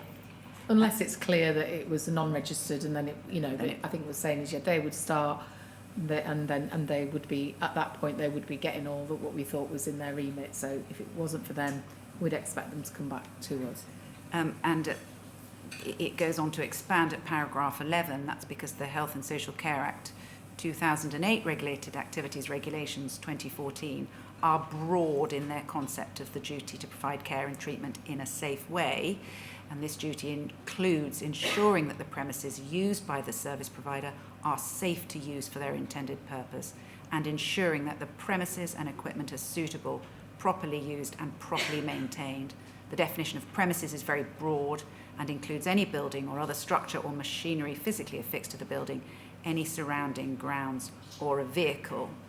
And over to the top of page 16, it identifies that Regulation 12 relates to the need to provide safe care and treatment, and that it includes a duty to ensure that premises used by the service provider are safe to use for their intended purpose. And all of this, as far as the HSE was concerned, is now with the CQC. Yeah, and I think it's just, I think it's for everybody involved, making sure it's crystal clear, or as clear as it can be, that they have powers to deal with the areas that have been transferred to them. And in this updated MOU, if we go forward, I think, some way, we have a new annex. I think it's at page 23.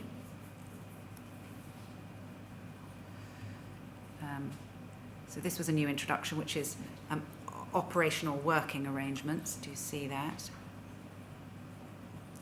And it stresses, I think, similarly that there needs to be, and I'm looking at the bottom of the first paragraph, effective operational working arrangements brought by effective collaborative working. I won't read through the whole annex because it sets out what is expected, but it does identify that there may be issues. I'm looking at the last paragraph. In the event of agreement not being reached, the matter should be escalated through the operational management chain. Advice may be sought at any stage from HSE's Health and Social Care Services Operational Policy and Strategy Team via the Public Services Sector account. Can I ask you, is that anticipating disagreement between you and the CQC, or between people internally at the HSE? Or I think that's around disagreements between us and CQC, and I don't think it's unusual when, I mean, I think probably, she says, why is it in here that we may have had or situations that come to light where, whilst it was new to CQC, we may have been discussing, is it you, it is us. So I think it's just making sure we had arrangements in place should disagreements, as it say, arise, that we've got a way through that so that it's escalated and it's dealt with, rather than neither party doing what they need to do. And I don't think it's unusual in, certainly when we look at the work-related death protocol, which is between the police and quite a number of bodies, what we do there is there's a framework for resolving and escalating and resolving any, and when I say disagreements, I don't mean, you know, falling out. It's more just where if there's a lack of clarity about an area of who should be doing what. So for me, that's why I think that was just, again, you know, as you introduce new arrangements, things come to light, and that was probably from, I would imagine, from experience, that we wanted just to clarify for both CQC employees but also HSE employees. That's what you do if there's an issue. When you say from experience, do you mean experience of tensions or specific issues? I haven't got any of that. I'm just surmising, I think, that we, you know, when you start anything new, you learn lessons, don't you? So if things have come to light, then it might be, what do we do if there's a disagreement? Well, let's nail that and make sure it's in, you know, our working arrangements. And remind me of the date of that.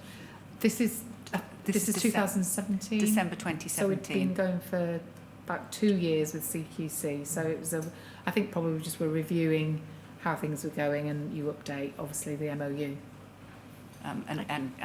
It speaks for itself that somebody thought it was necessary to add some operational working arrangements to the MOU. Yeah, and I don't know any of the background to that, but I'm surmising. Can I ask you to help us very quickly with RIDDLE, and very quickly? Yeah, sure. I'll try it again. It's the Reporting of Injuries, Diseases and Dangerous Occurrences Regulations 2013, and we've already touched on it and seen reference to it. And just picking up on your paragraph 10, you set out that dependent on the nature of an incident, it may be reportable to HSE under RIDDLE. So a RIDDLE reportable incident has to come to you or be reported to the HSE. That is correct. As I said, I don't want to go into huge detail, but just to clarify, RIDDLE requires employers and other people in charge of work premises to report and keep records of, amongst other things, this isn't the full list, work-related fatalities. Yes. Work-related injuries, and certain dangerous occurrences, incidents with the potential to cause harm.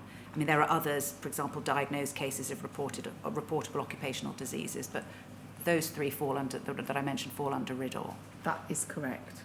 And RIDDLE sets out that the following, and I'll list them, are reportable if they arise from a work-related incident. So the death of any person is reportable if it's a work-related incident. I think the phrase is work-related accident in the regulations. Regulations. Yeah. Specific injuries to workers, I think that's Regulation 4, are reportable. Yeah. Again, there are injuries to workers which result in them being incapacitated, and Yes. I don't need to dwell on that. But also non-fatal injuries to people other than workers are RIDDLE reportable if they result in them being taken directly to hospital That's or there are correct. specified injuries. That's so these correct. are all reportable to the HSE under RIDDLE. Yeah, so yeah, it's again setting out very clearly the responsibilities of employers for anything that occurs as a result of their at work. They're very clear about what they need to report. Let's just deal very quickly with work-related and at work, because they need to be work-related, don't they, to be RIDDLE reportable. And work-related, I think the definition is an accident arising out of or in connection with work. Yeah.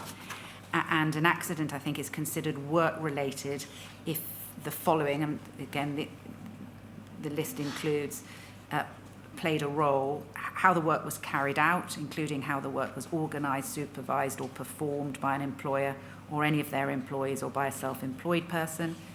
If any machinery, plants, substances or equipment used in connection with the workplace or work processes played a role.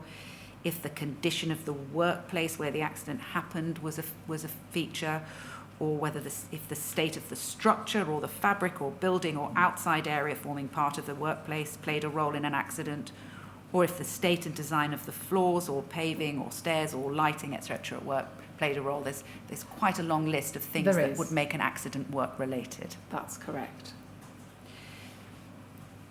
However, in your paragraph 11C, you state that patient suicides are exempt from RIDDLE and are entirely a matter for the CQC. Can I just take that in stages, please? Yes. Firstly, what is the basis, do you say, or legal or regulatory, for saying that patient suicides are exempt from RIDDLE? So I think the word exempt is probably the wrong word. And in some of our documents, we talk about being excluded, which is a different word. But if I can just try and put it this way.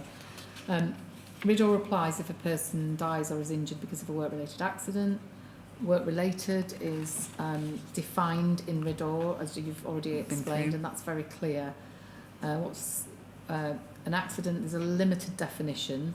So we've taken that, historically as being the dictionary definition of when it's an accident is an unintentional, something that's unintentional or without a deliberate cause.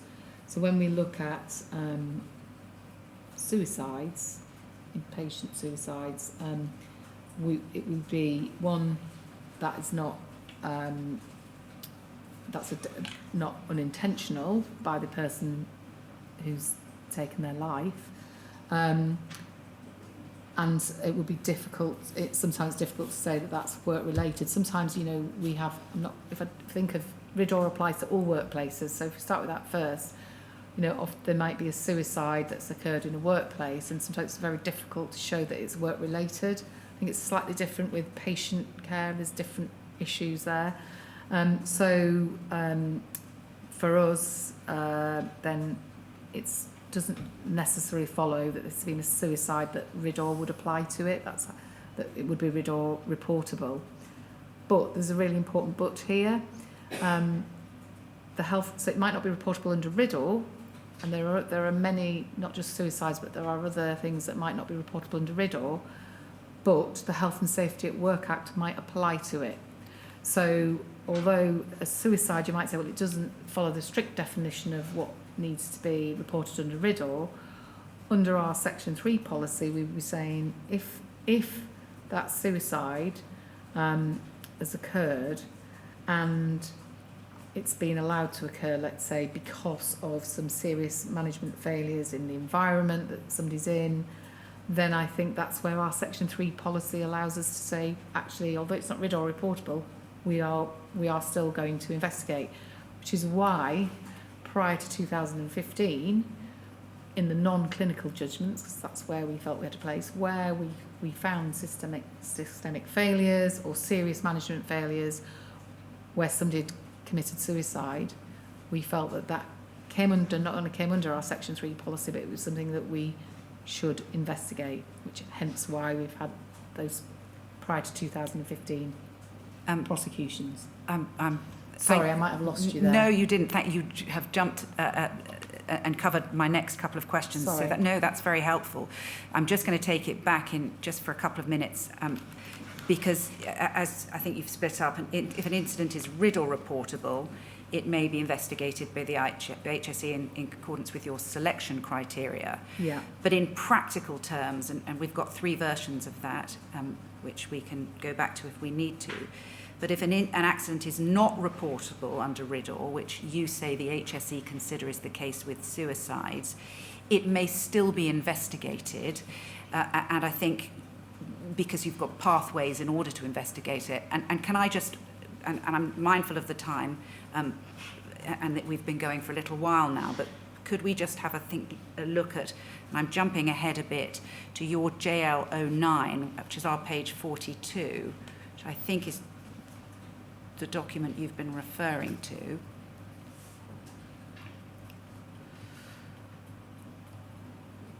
Or the information, I should say, that you've been referring to.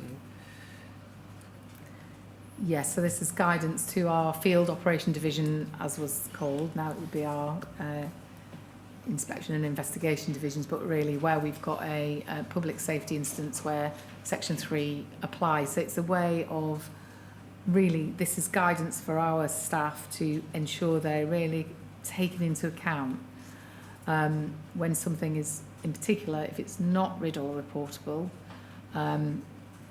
whether it's RID or reportable or not, what our approach is to Section 3, and it's to make sure that we are again being consistent about what we cover here.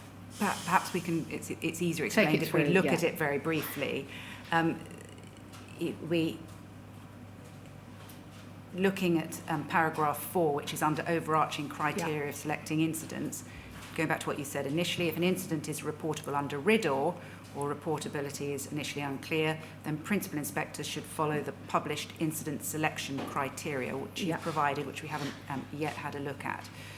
But at paragraph 5, with a non-RIDOR reportable incident which has caused death, which is how the HSE, we understand, considers cases of suicide, or where the injuries are so serious that death might have resulted, principal inspectors should only initiate an investigation if all the serious incident criteria in paragraph 9A to D are met. And you also acknowledge that you might not be able to determine that until you've made some initial inquiries, and so you have to make some initial inquiries.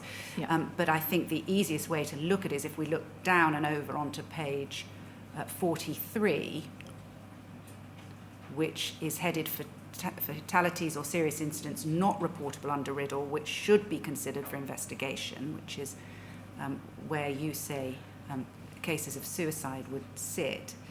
In these cases, initial inquiries, I'm looking at 9, it already acknowledges, as you have, that Section 3 is very broad, and that in these cases, initial inquiries may be necessary and decisions on whether or not to investigate must be endorsed by head of operations. And there is the criteria, all of which you say need to be met, which is that the incident resulted in death, or where the injuries were so serious death might have resulted, that there are, in relation to the circumstances that caused the incident, expected health and safety standards that are defined and known by the industry sector in question.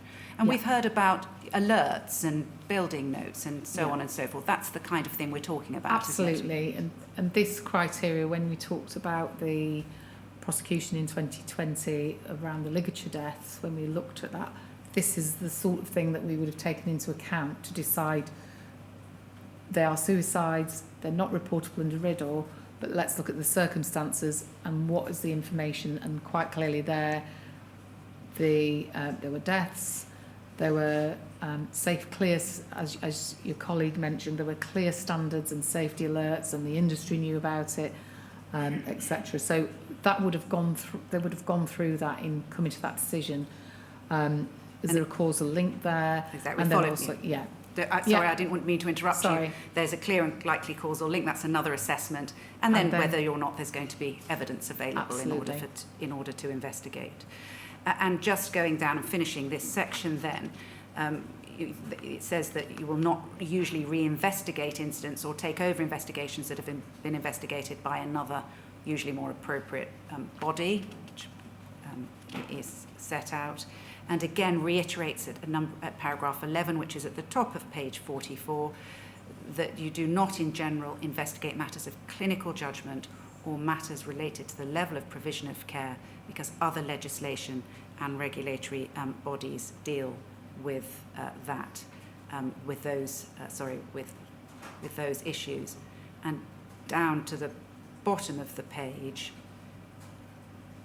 that decisions, resource considerations and recording decisions not to investigate, RIDORs that meet the selection criteria must be investigated unless there's no reasonably practical precautions or an investigation is impracticable. But a head of operations can decide not to investigate a non-RIDOR incident if they don't have adequate resources available. And it goes on to say that the decision should be recorded on COIN, which I think is a data system. That is a data system. That's our, in fact, our corporate operations information system. So, yeah, and it's really important that those decisions, because for HSE, the presumption is if there's been a work-related death, that we investigate, and that if we find evidence that we would prosecute. That's the assumption, that's the working assumption. And clearly we need to make sure that if for any reason we're not investigating, and there may be good reason not to do that, or it's not resulting in a prosecution proposal even when we've investigated a death, we do, so that's an additional thing, we do record that and make sure that we capture that information. So, and that's then that can be subject to review as necessary. Thank you. Chair, we've been going for about an hour and a half, and I think the witness has been giving evidence for an hour. I don't know if that would be a convenient moment for a short break. Yes, how long do you suggest? About 15 minutes, please. Perfect. 15 minutes, then. Thank you.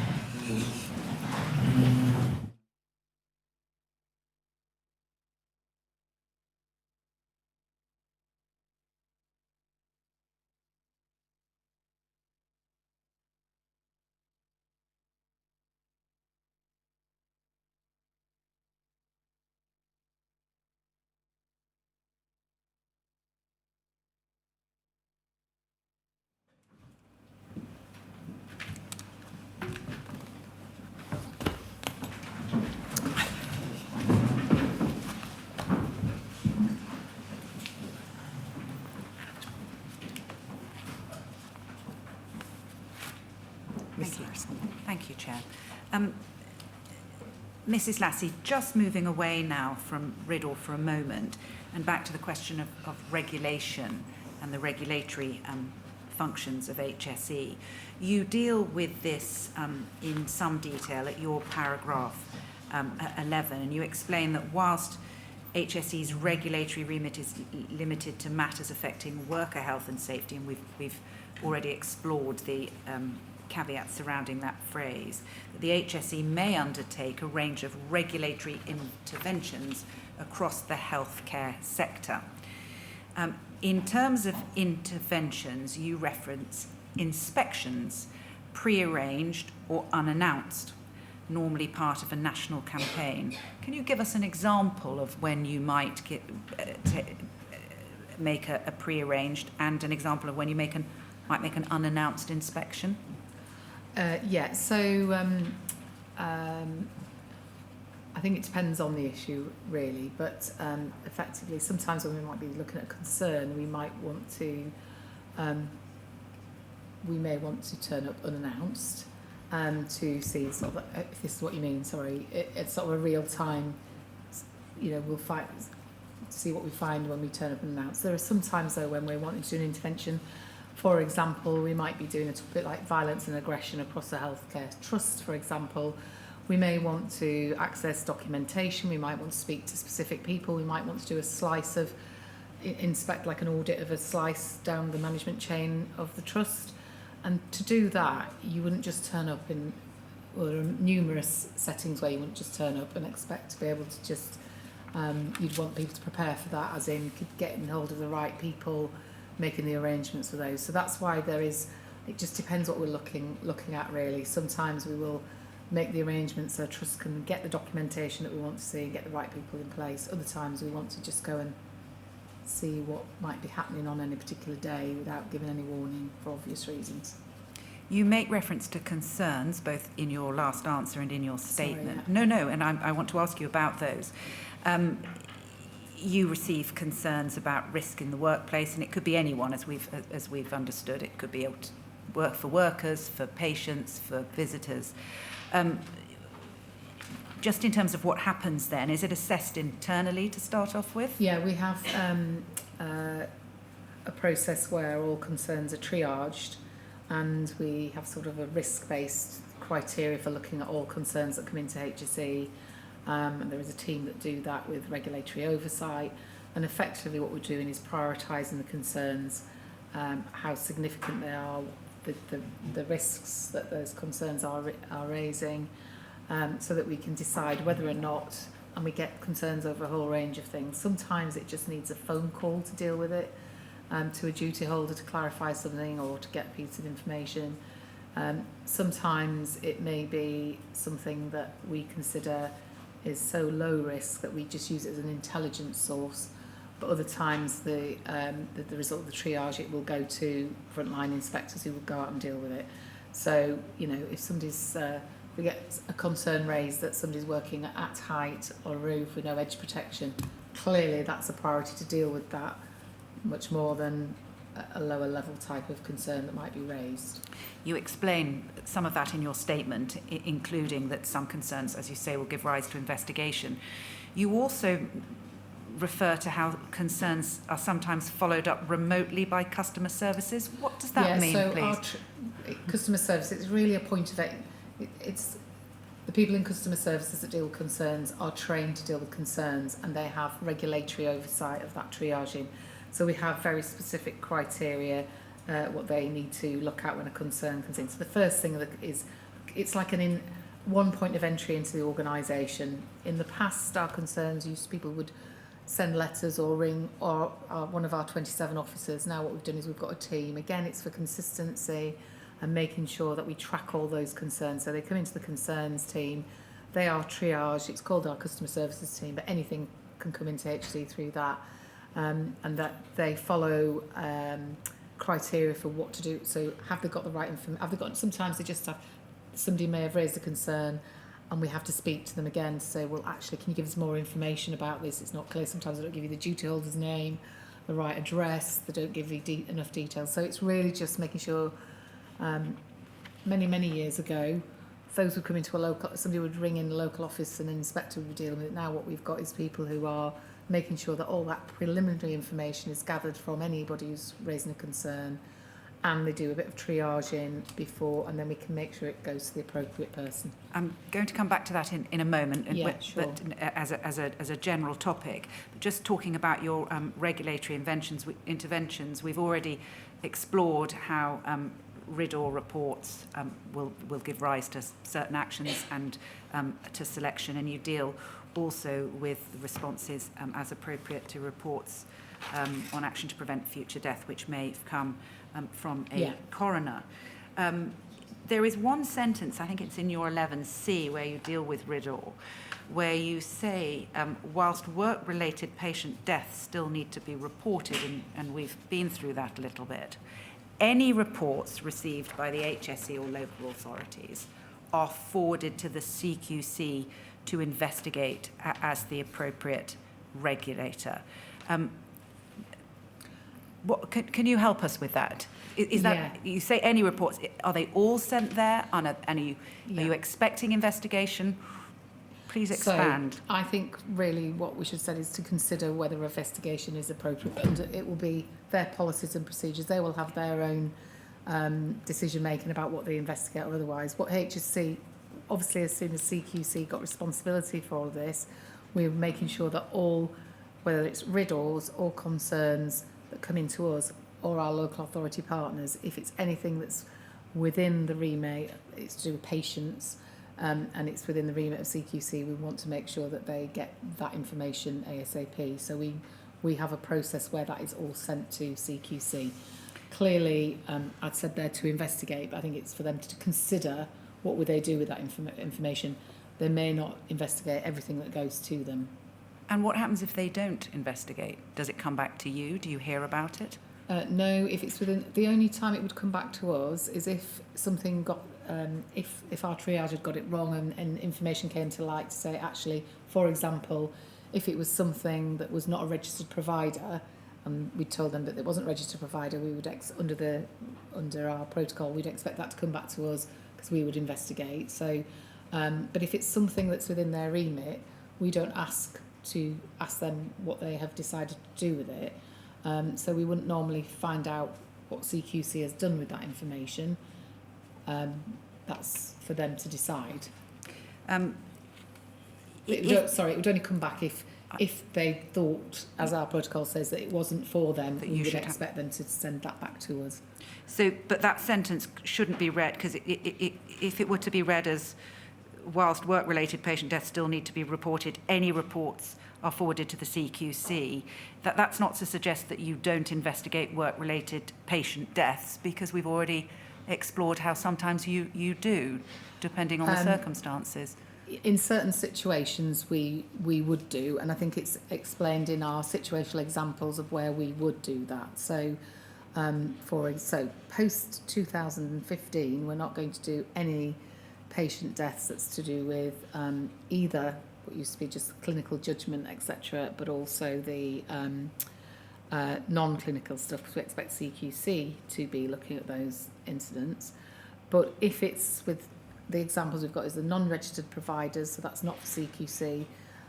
It might be things like, there might be certain situations where, for example, if there was somebody in a hospital, let's say a patient who we're exposed to Legionella because of the water systems, that's probably something which actually they may be able to deal with, but we've got very clear standards, we might pick that up. Or if it was asbestos, we deal with asbestos at work regulations, so if there's an exposure, let's say, to asbestos, then that might be something, so that might be a patient. So there's very specific areas that we have detailed in that those situational examples under the MOU to say where we might investigate. Having been through all this, you're the Director of Regulation. Do you consider the arrangements are adequate currently to bridge the gap that was identified in 2015? I think it sounds, when I'm explaining it here today, it sounds really complicated for people who are trying to understand, but I think with the arrangements we've got in place, we're really clear about where the responsibilities lie, I think, across different regulators, and in this particular, in trusts, etc., I think it's clear what the responsibility is between us and CQC in making sure that each regulator understands what their remit is and gets the information, the intelligence they need about that's being reported to any regulator about what they may need to consider to investigate. I can't comment on whether or not what is done with that investigation. In this case with the CQC, I do not know what they do with that information. I don't get sight to know whether or not that's been addressed. I can only look at what HSE do with that information, of course. If that makes sense. It does. But as far as you're concerned from the HSE side, you feel that there are good working arrangements in place? I think we've got arrangements that are working that make sure that we've got systems to make sure that the right information goes to the CQC. And we've got processes in place that are clearly understood that should come back to us if, for example, they disagree. In my role as Director of Regulation, I would expect to know if there are any issues with that relationship, or it would be brought to my attention. In the 2 years I've been doing this job, I'm not aware that working relationship is not working. Now, I'm not aware of that. And we can obviously provide information. We can do further work to make, with colleagues to see if there is anything in that. But as far as I'm concerned, I've not been made aware of any problems with that working relationship. Do I think it's, as I say, I think it's, the system is there, but as I say, it's only as good as what you do with the information that you've got for any regulator. It's what you do with the intelligence you've got and what you decide to do with it. And as you say, you can only speak I for can your only speak side. for HSE, yeah. Of course. I said I'd go back to sharing concerns. It's a slightly standalone topic. You've already talked about how... Sorry, yes, of course. Can I Yes, start of with course, this? Chair. You gave us an example. You gave us the specific example of the prosecutions which were taken on by HSE because of the very specific concerns about it being suicide and there being circumstances relating to standards of the environment. But equally you suggested that could have been done, there could have been action in that case, those cases, by CQC because of the handover to them. Is it the case that then both of you could have looked at those? No, so I think what's happened, I think if I just clarify that timeline, we have taken into account the cases that we prosecuted for were all cases that had arisen prior to 2015.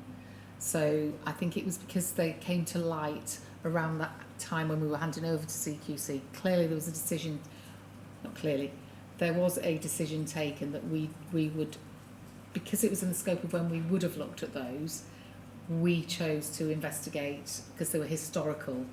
I don't know whether there was a timeline. When we found out, we did write a letter to the previous independent inquiry outlining the timelines of when the 2020 prosecutions, when we first became aware of concerns that were raised with us, what we did, and there is a timeline of what we told the CQC. There was obviously a decision there that we, in that case, we said, well, we'll investigate the failures because they were prior to 2015, even though it was the time when CQC had effectively started to do that. I think it was just a sensible decision, but also at that time, clearly there's holding people to account, but at the time that we heard about those concerns, clearly there's a duty to make sure that there was saying not what happened in the past, but also what's happening in the trust now, and making sure we've got compliance now. And that was clearly a decision for CQC because they'd taken on that role to look at what was happening in 2015 onwards in the trust. Does that make? Yes, that makes perfect sense. Could I pick up on that? We were going to come on to it a little bit now, but let's deal with it now because the chair has raised the question, and it's just go back to the timeline and the question, which is really how you came to be, the HSE came to be investigating and prosecuting, particularly the 2020 prosecution, because the 2014 one is clearly well with before the change. When, just dealing with it simply by way of timeline, when did the HSE first become aware of concerns, particularly in relation to one of the facilities involved in that prosecution? Yeah, that was October 2014. I'm happy to answer your questions, and it's all detailed in the letter of the 27th of January that we sent to the previous independent inquiry. But in October 2014, a family member, we were given information around a particular incident. Just dealing with the timeline. That's 2014. Yeah.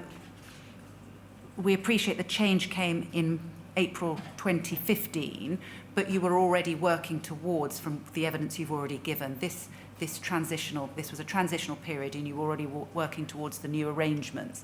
Yeah. Did you inform, refer, report, whatever the right word would be, this information to the CQC at that time?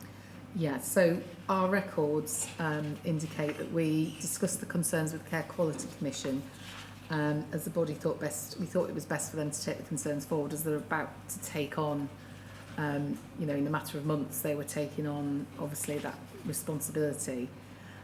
So we did forward the concerns to them. Can I I haven't got any other details No, on I that. understand. And I'm just- if we have got anything else, I can come back. But I just want to explore the timeline for a moment. Sure. So you hear in 2014, you pass the information to the CQC, Yeah. but we know that you came to investigate. Yeah. So when did you, the HSC, start, perhaps I Yeah. can begin by using the term, start looking into these issues? So the next thing on our records show that in November 2015, the family members came back again to us, but with much more information and more documents and a lot more detail on their concerns. And we, in December of 2015, HC undertook to review all that material. There's quite a lot of material that had been given to us. So we reviewed that, and it was a result of reviewing that then we decided we would continue the investigation, and that resulted in finally in prosecution. Again, just picking up on one or two Yeah. things. So you decide December 2015 into But 2016 there's enough there. that you're We going need to keep looking at this. Yeah. that you're going to look into it. It may be considered, I appreciate the answer you've just given to the chair about the date of the incidences that you were looking into, but it might be considered that this was outside of the terms of the memorandum that had been in place since April 2015. What would you say about that? It could have been, although there's an argument to say that the incidents all occurred before 2015. So I assume, and I haven't got that information and the detail, not sure if we can get it, but we can certainly look at that.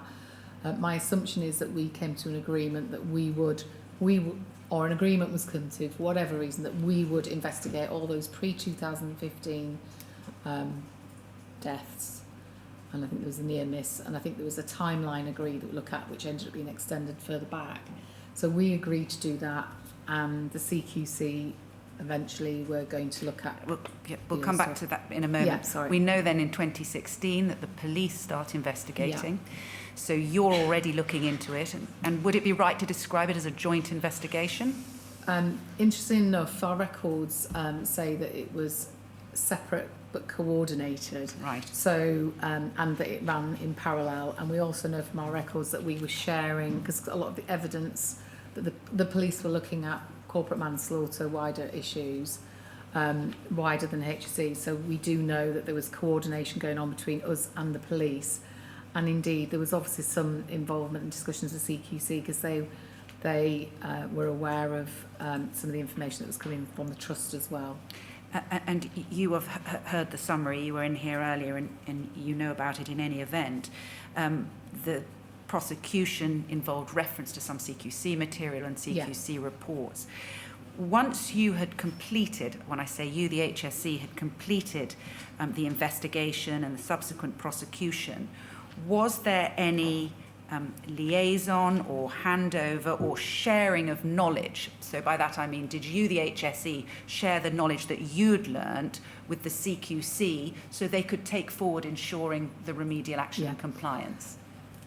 So the investigation was commenced, but during that period we've got records of the CQC also doing inspections of the trust. And forgive me, I can get the dates for you, I just can't recall them at the second, but we have got, so CQC, we were doing the investigation into historic incidents, looking to see whether there's a breach that somebody needs to be held to account for.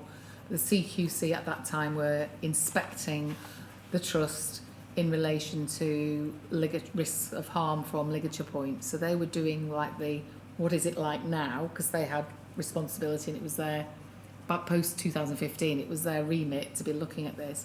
So they were doing that, and I think it was a result of their inspections that I think it was mid-2019, and I think it's in our case summary. It was mentioned, I don't know if it was mentioned in the case summary, but in 2019, the outcome of the CQC inspections revealed that the trust had still not dealt with the issues on ligature points across the trust.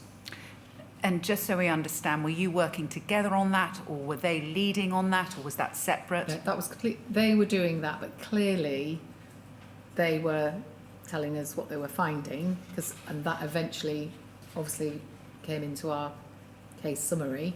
And also, clearly, they were aware of, in order to do those inspections, they needed to understand the whole range of stuff that we were looking at in the investigation. So I think. So you shared some learning with them, or shared the Yeah. information with them. And were there any further arrangements? Were there any arrangements after that, or for the HSE to work with the CQC in terms of the trust and going forward? No, because our remit was to do the investigation of historical events. Their role by then was to actually look at the here and now and using their powers to make sure that the trust made improvements or whatever else. So we didn't have that role. So I think there's a clear distinction, certainly in our records, that they took on the getting compliance now, whilst we looked at the historical events. And so would we take from that, had there been need for any or identification of any further prosecution, that would have been taken forward by the CQC as far as you were concerned? Yeah, we only looked at things up to 2015. While we are on the prosecution, can I ask a very specific question about it? It relates to some other material or information that the inquiry has received, another witness statement, and I think you will have seen this witness statement within the bundle. It's that of Sir Robert Behrens. And can I ask that his witness statement, or just a section of it, be put up? There we go, it's our paragraph 75. Can we just have a look at what that says? And it's in relation, as you know, to the investigation that was commenced into the death of Matthew Leahy and the subsequent work of the PHSO into the failings at NEPT. And you can see that it says one of the things that was eventually uncovered was that there had been a number of freedom of information requests to the hospital to disclose the numbers and circumstances of the suicides that had taken place over a particular period, and the trust said it didn't have the information and that it would be too expensive to pull it together. As we knew that the HSE was still investigating, and because we had talked to NHS England Improvement about the issues, we felt that the best option, albeit not the preferred option, was to recommend that there be a wider inquiry. And this recommendation was formally made in our Missed Opportunities report publication. In September 2019, NHS England and NHS Improvement committed to undertaking this review as soon as the HSE concluded their investigation. And the question really is a simple one in light of that paragraph. Are you aware, and you may not be able to, in relation to the HSC investigation, which we can see was ongoing at the same time, whether your investigators encountered any difficulties in terms of access to relevant records to identify the numbers and circumstances of incidents of suicides or ligature incidents, or of NEP's management, or more generally? Are you aware of any difficulties encountered by the HSC in obtaining information for the purposes of their investigation? I'm not, and indeed in our, again, I think it's in the case summary for the prosecution, we do talk about that the trust provided information that we required in relation to all the pre-2015 incidents. So we actually, just bear with me. Just bear with me. We said there was a high level of cooperation provided for the historical information. So I'm not sure whether what's being talked about here is to do with 2015 onwards or historical information, but certainly from HC's point of view, for our investigation, we mentioned that in our case that the trust provided that information. That would be, I assume, the new trust. So I don't want but to... we might need to come back to that. I was about to say, I don't want you to speculate, but that's something that you might be able to help us with yeah, further we'll information on in due course. Thank you very much. Can I go back then briefly just to two standalone topics? I was referring to sharing concerns, and can I just go back to sharing concerns, because I want to ask you just a couple of questions about what happens. We've already established that you get concerns in many ways. Anybody can share a concern. You get members of the public, workers, duty holders, investigations, if an incident happens, various methods. But when people share concerns with you, can we look at, if you say, what or the effectiveness, if you like, of the arrangements in force. We looked, and I won't go back to it unless you want us to, and we can, in Annex C of the Memorandum of Understanding, that it states that you, the HSE, will share concerns on a case-by-case basis by contacting the CQC's National Customer Service Centre. And furthermore, in an exhibit which we haven't put up, but your exhibit JL12, you indicated that, well, you give a number of matters that are likely to be relevant to patient safety, staffing concerns, and so on and so forth, which would go forward to the CQC.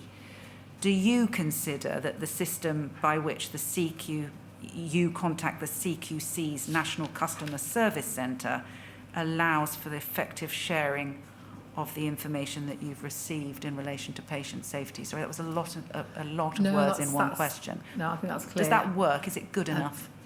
I am not aware that, I mean, our duty, I think, is for information that's coming into HSC that should be shared with CQC, that we do that, and we do it quickly, and we send it to the right place. I'm not aware that there's any problem with that. So, as I said before, what then CQC do with that information, I don't know. And I'm also not aware that there's any I'm not aware of, myself personally, of any particular issues we've had in sending them information, or indeed any problems with that relationship.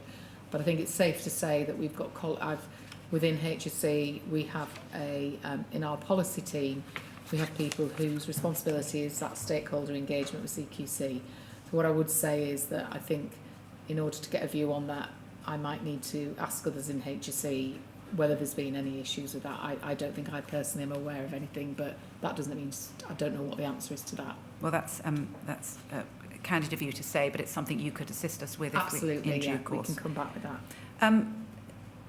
A different topic. It's about record keeping and the records, and you touch again on this in your statement under a section which you entitle HSE's Records Management Policy, an approach taken to provide information on prosecutions and investigations.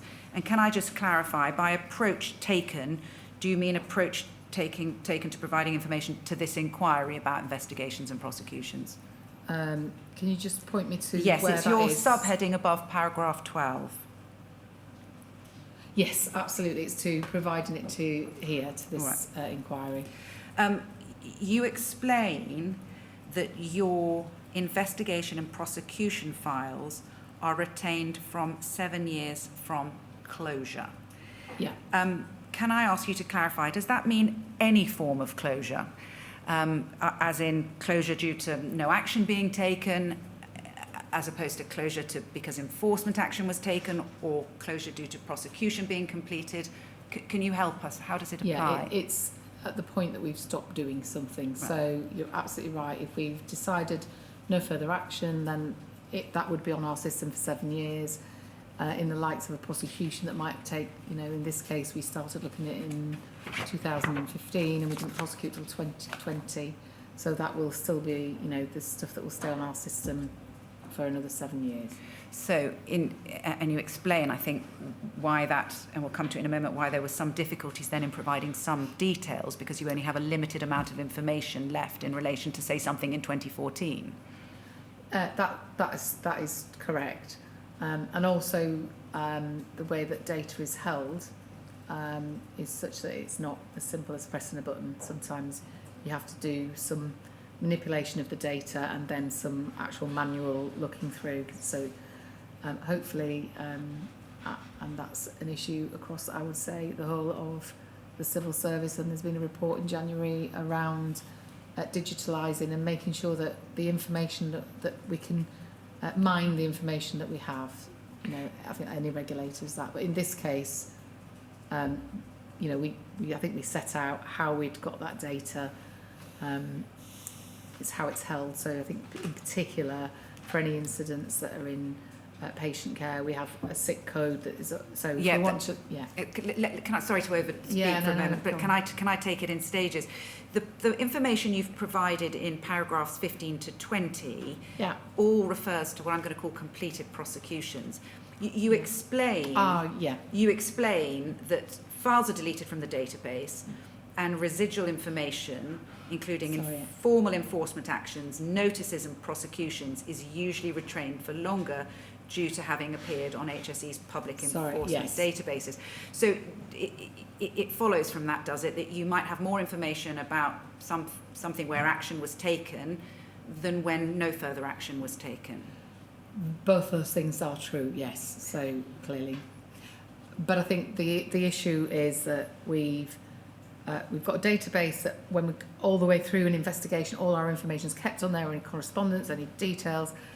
Once that action is finished, either the court case, then 7 years later that information will go off our main database. However, because if we take any formal action, serving improvement notices on, for example, trusts or prohibition notices or prosecutions, we put them on a public database, so they stay for longer. They don't necessarily disappear. Which is why then you can give us some of the detail, but not all of the detail. I understand. But does that also mean then that after 7 years, say you hadn't taken any action, you can't draw on information that you might have had if an organisation came to your attention again? That's not something you'd be aware of necessarily. That's true. I mean, there are reasons why we've got this 7 years. It's linked to retention of data, and I think it's quite common, 7-year sort of.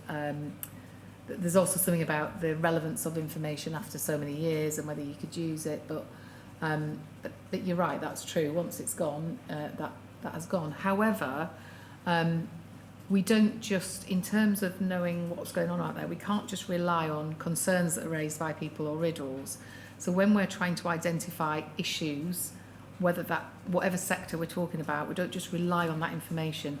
There are a whole range of intelligence sources. So, we've got the labour force survey that is every year that is done. We draw on intelligence from that tells us what workers and others think are key issues in different sectors. So we're not just relying, but you are right. In terms of specific incidents, once they've gone, we won't have the corporate memory. In terms of the prosecution files, I take on board what you say about there being some residual information left, enforcement notices, etc., etc. Would you agree that investigation files and prosecution files, things that you've done, things that you've learned, the information stored within them are potentially important to lesson learning and going forward? Yeah, so the use that we put, the fact that the information about a particular prosecution is not there, the evidence that we've collected, etc. What's really important that we, as we are taking action, that we are reflecting what we are learning, not just about holding somebody to account, but what have we learned from that's reflected in our guidance to inspectors as to what they should look at. So so in terms of investigations, we will feed into our policy teams to say, look, if we've had a number of prosecutions in a certain sector or a certain area, that feeds into then our inspections approach going forward. So it's all so the fact that we don't have the detail of those, for example, the 2020 prosecution, we might not have all that detail, but we know it was about ligature points, we know what the standards are, and we know that, in this case it'd be CQC taking some of that forward, but we can reflect that into our policies and our procedures and what we might look at for the future. So you would say that's your... It's learning, that's your method of ensuring, you say, that sufficient information is retained to enable lessons to be learned from those cases? Yeah, because I would suggest, yeah. Or indeed to inform those who might be looking to prosecute future cases of a similar type? Possibly, but... what's important when we take it for the future is, for example, if the CQC were taking let's say they were taking a prosecution today, around ligature points and suicides. What's important is that they're able to, when they're taking that case, that they can refer the court back to any previous prosecutions, because that they would take that into account in terms of the judge would take that into account. So we'd be able to share that. But if they wanted the details of that further prosecution, No, you wouldn't have it for them? We wouldn't, no. All right. You clearly, I hope you don't mind me saying this, found that there was a drawback when you were trying to provide information to this inquiry because you didn't have access to that kind of detail. I think it was more that the way the detail, so you asked for trust, and we were trying to explain that all incidents go against the sick code for, certainly for sort of public healthcare settings, go against a particular sick code. So what we were unable to do, or we had to do manually, was we were able to look at everything within the Essex area to do with public health settings, but then we had to look through that to see anything in particular to do with the mental health trusts, because we don't have a separate category for incidents that have been reported in relation to specific mental health trusts. Yes, in dealing with codes, which are the standard in industrial classification codes, aren't they? That's what 6 stands for. Yeah. No, just to put it onto the record, I think the health codes are in section Q, is that right? And you've got a code for hospital activities, which you refer to, Yeah. and you have a code for specialist medical practice activities, but nothing that would subdivide, for example, into mental health. No, so we wouldn't be able to just pull out things to do with the mental health setting. Can I ask you a couple of questions Unless we did it manually. about that? I think you did have to do it manually in this case, Yeah. but you also provided the information with a caveat that you couldn't be sure that you had been able to provide all of the information. So against that background, do you think it would be helpful if you were able to store information subdivided into, for example, different areas such as mental health or mental health facilities? I think it depends on how far you want to go in terms of drilling that down. In this particular instance, it would have been helpful. We'd been able to do it quicker for you. The question is what's fit for purpose, I think, for an organisation. Do you consider the way you're storing that information? I mean, Well, across the board, using sick codes is fit for purpose? I think it tends to be, yes. Yeah. Can I ask then, when you say at the bottom of your paragraph 14, and I take on board that you used the sick codes and you did the manual trawl as you explained, you say it's important to highlight that due to the limitations of the nature of the information is retained by the HSE and also the systems used, it is not possible to state that all relevant records during the relevant period have been identified. Yeah. Why is it? What is your reservation about that? Why are you concerned you haven't been able to find everything? I think I'll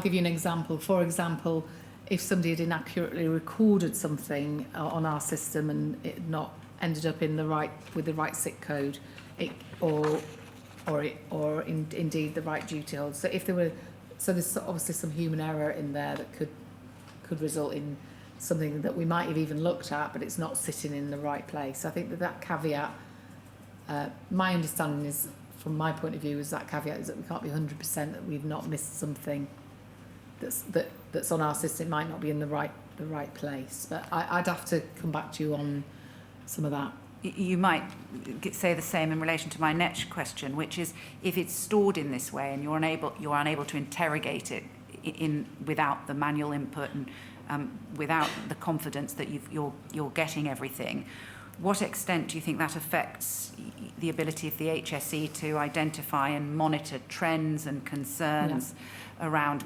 any sector really, but in particular regarding mental health service provision and prosecutions and so on? I mean, there's two things I would say, in particular to do with the mental health provision now. Obviously, CQC have got that role going forward, although there are situations that we would need to be aware of that. So my concern is lessened going forward. But in general, I think it comes back to what I said as well, is there is some information that comes from trends of incidents that have been reported to us and concerns. But actually, when we're looking at what are the key health and safety issues across different sectors. That's really important that we're hearing from individuals and what's reported, but it's also, there's information in other intelligence sources. You know, we've got a science division that looks across the world at incidents that are reported, so we're not just looking at within the UK. What are the themes in major hazards? You know, you don't have lots of incidents, you're trying to prevent them, but what are the key themes that you'd be looking at? There are other ways of getting sort of intelligence around sectors, what's affecting different sectors. So I think, but let's be honest here as well. Clearly, we have got systems that are not the most up-to-date systems, but I think they generally, what we've got is information that's in buckets, and obviously more modern systems, you'd be able to mine those buckets a lot more easier because of the type of IT system that you would have. So it's not easy. You may not be able to answer this. Do the HSE have any, you say that they're not up to date. Do you think the HSE have any plans to update those systems? Yeah, so our current system, which is this system that we currently use, we know it's labour intensive, it's not great. So what we are doing at the moment is moving to, and we're just in the process of, for all our inspections, they're going to be that's where we've started. They will be recorded on a new case management system, which is a more up-to-date system. It's easier to mine the data. It's much easier to get data out of it. So the first step was to record all our inspection interventions on that, and that's hopefully to be rolled out this year. And then we are picking up all our investigations will go onto that. And over time, all our systems will move onto this Microsoft 365 system, which somebody tells me is a lot easier to manipulate data. So we understand that, you know, some of our systems are old-fashioned.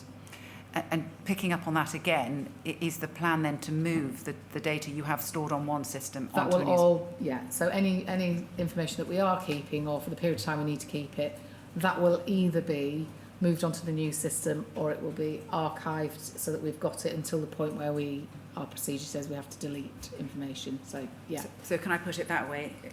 If the inquiry were to be asking you for information going forward, there may come a time when it would be easier for you to supply it, or certainly interrogate the system to supply it. Well, it may be that we're keeping stuff archived on the old one and just put new stuff that comes in on the new one. So, but you're updating the systems, yeah. Nonetheless. Chair, that is the end of the questions I have for Mrs. Lassie currently. Thank you. Thank you very much indeed. Thank you, Mrs. Nass. Thank you. And Chair, that is the end of the evidence then for today. The inquiry will sit again tomorrow at 10 o'clock to hear Counsel of the Inquiry presentations regarding ligature and absconsion information. It's anticipated that we may have a shorter day tomorrow, but we are due to start again at 10 a.m. Thank you very much indeed, Mrs. Harris. Thank you. 10 o'clock.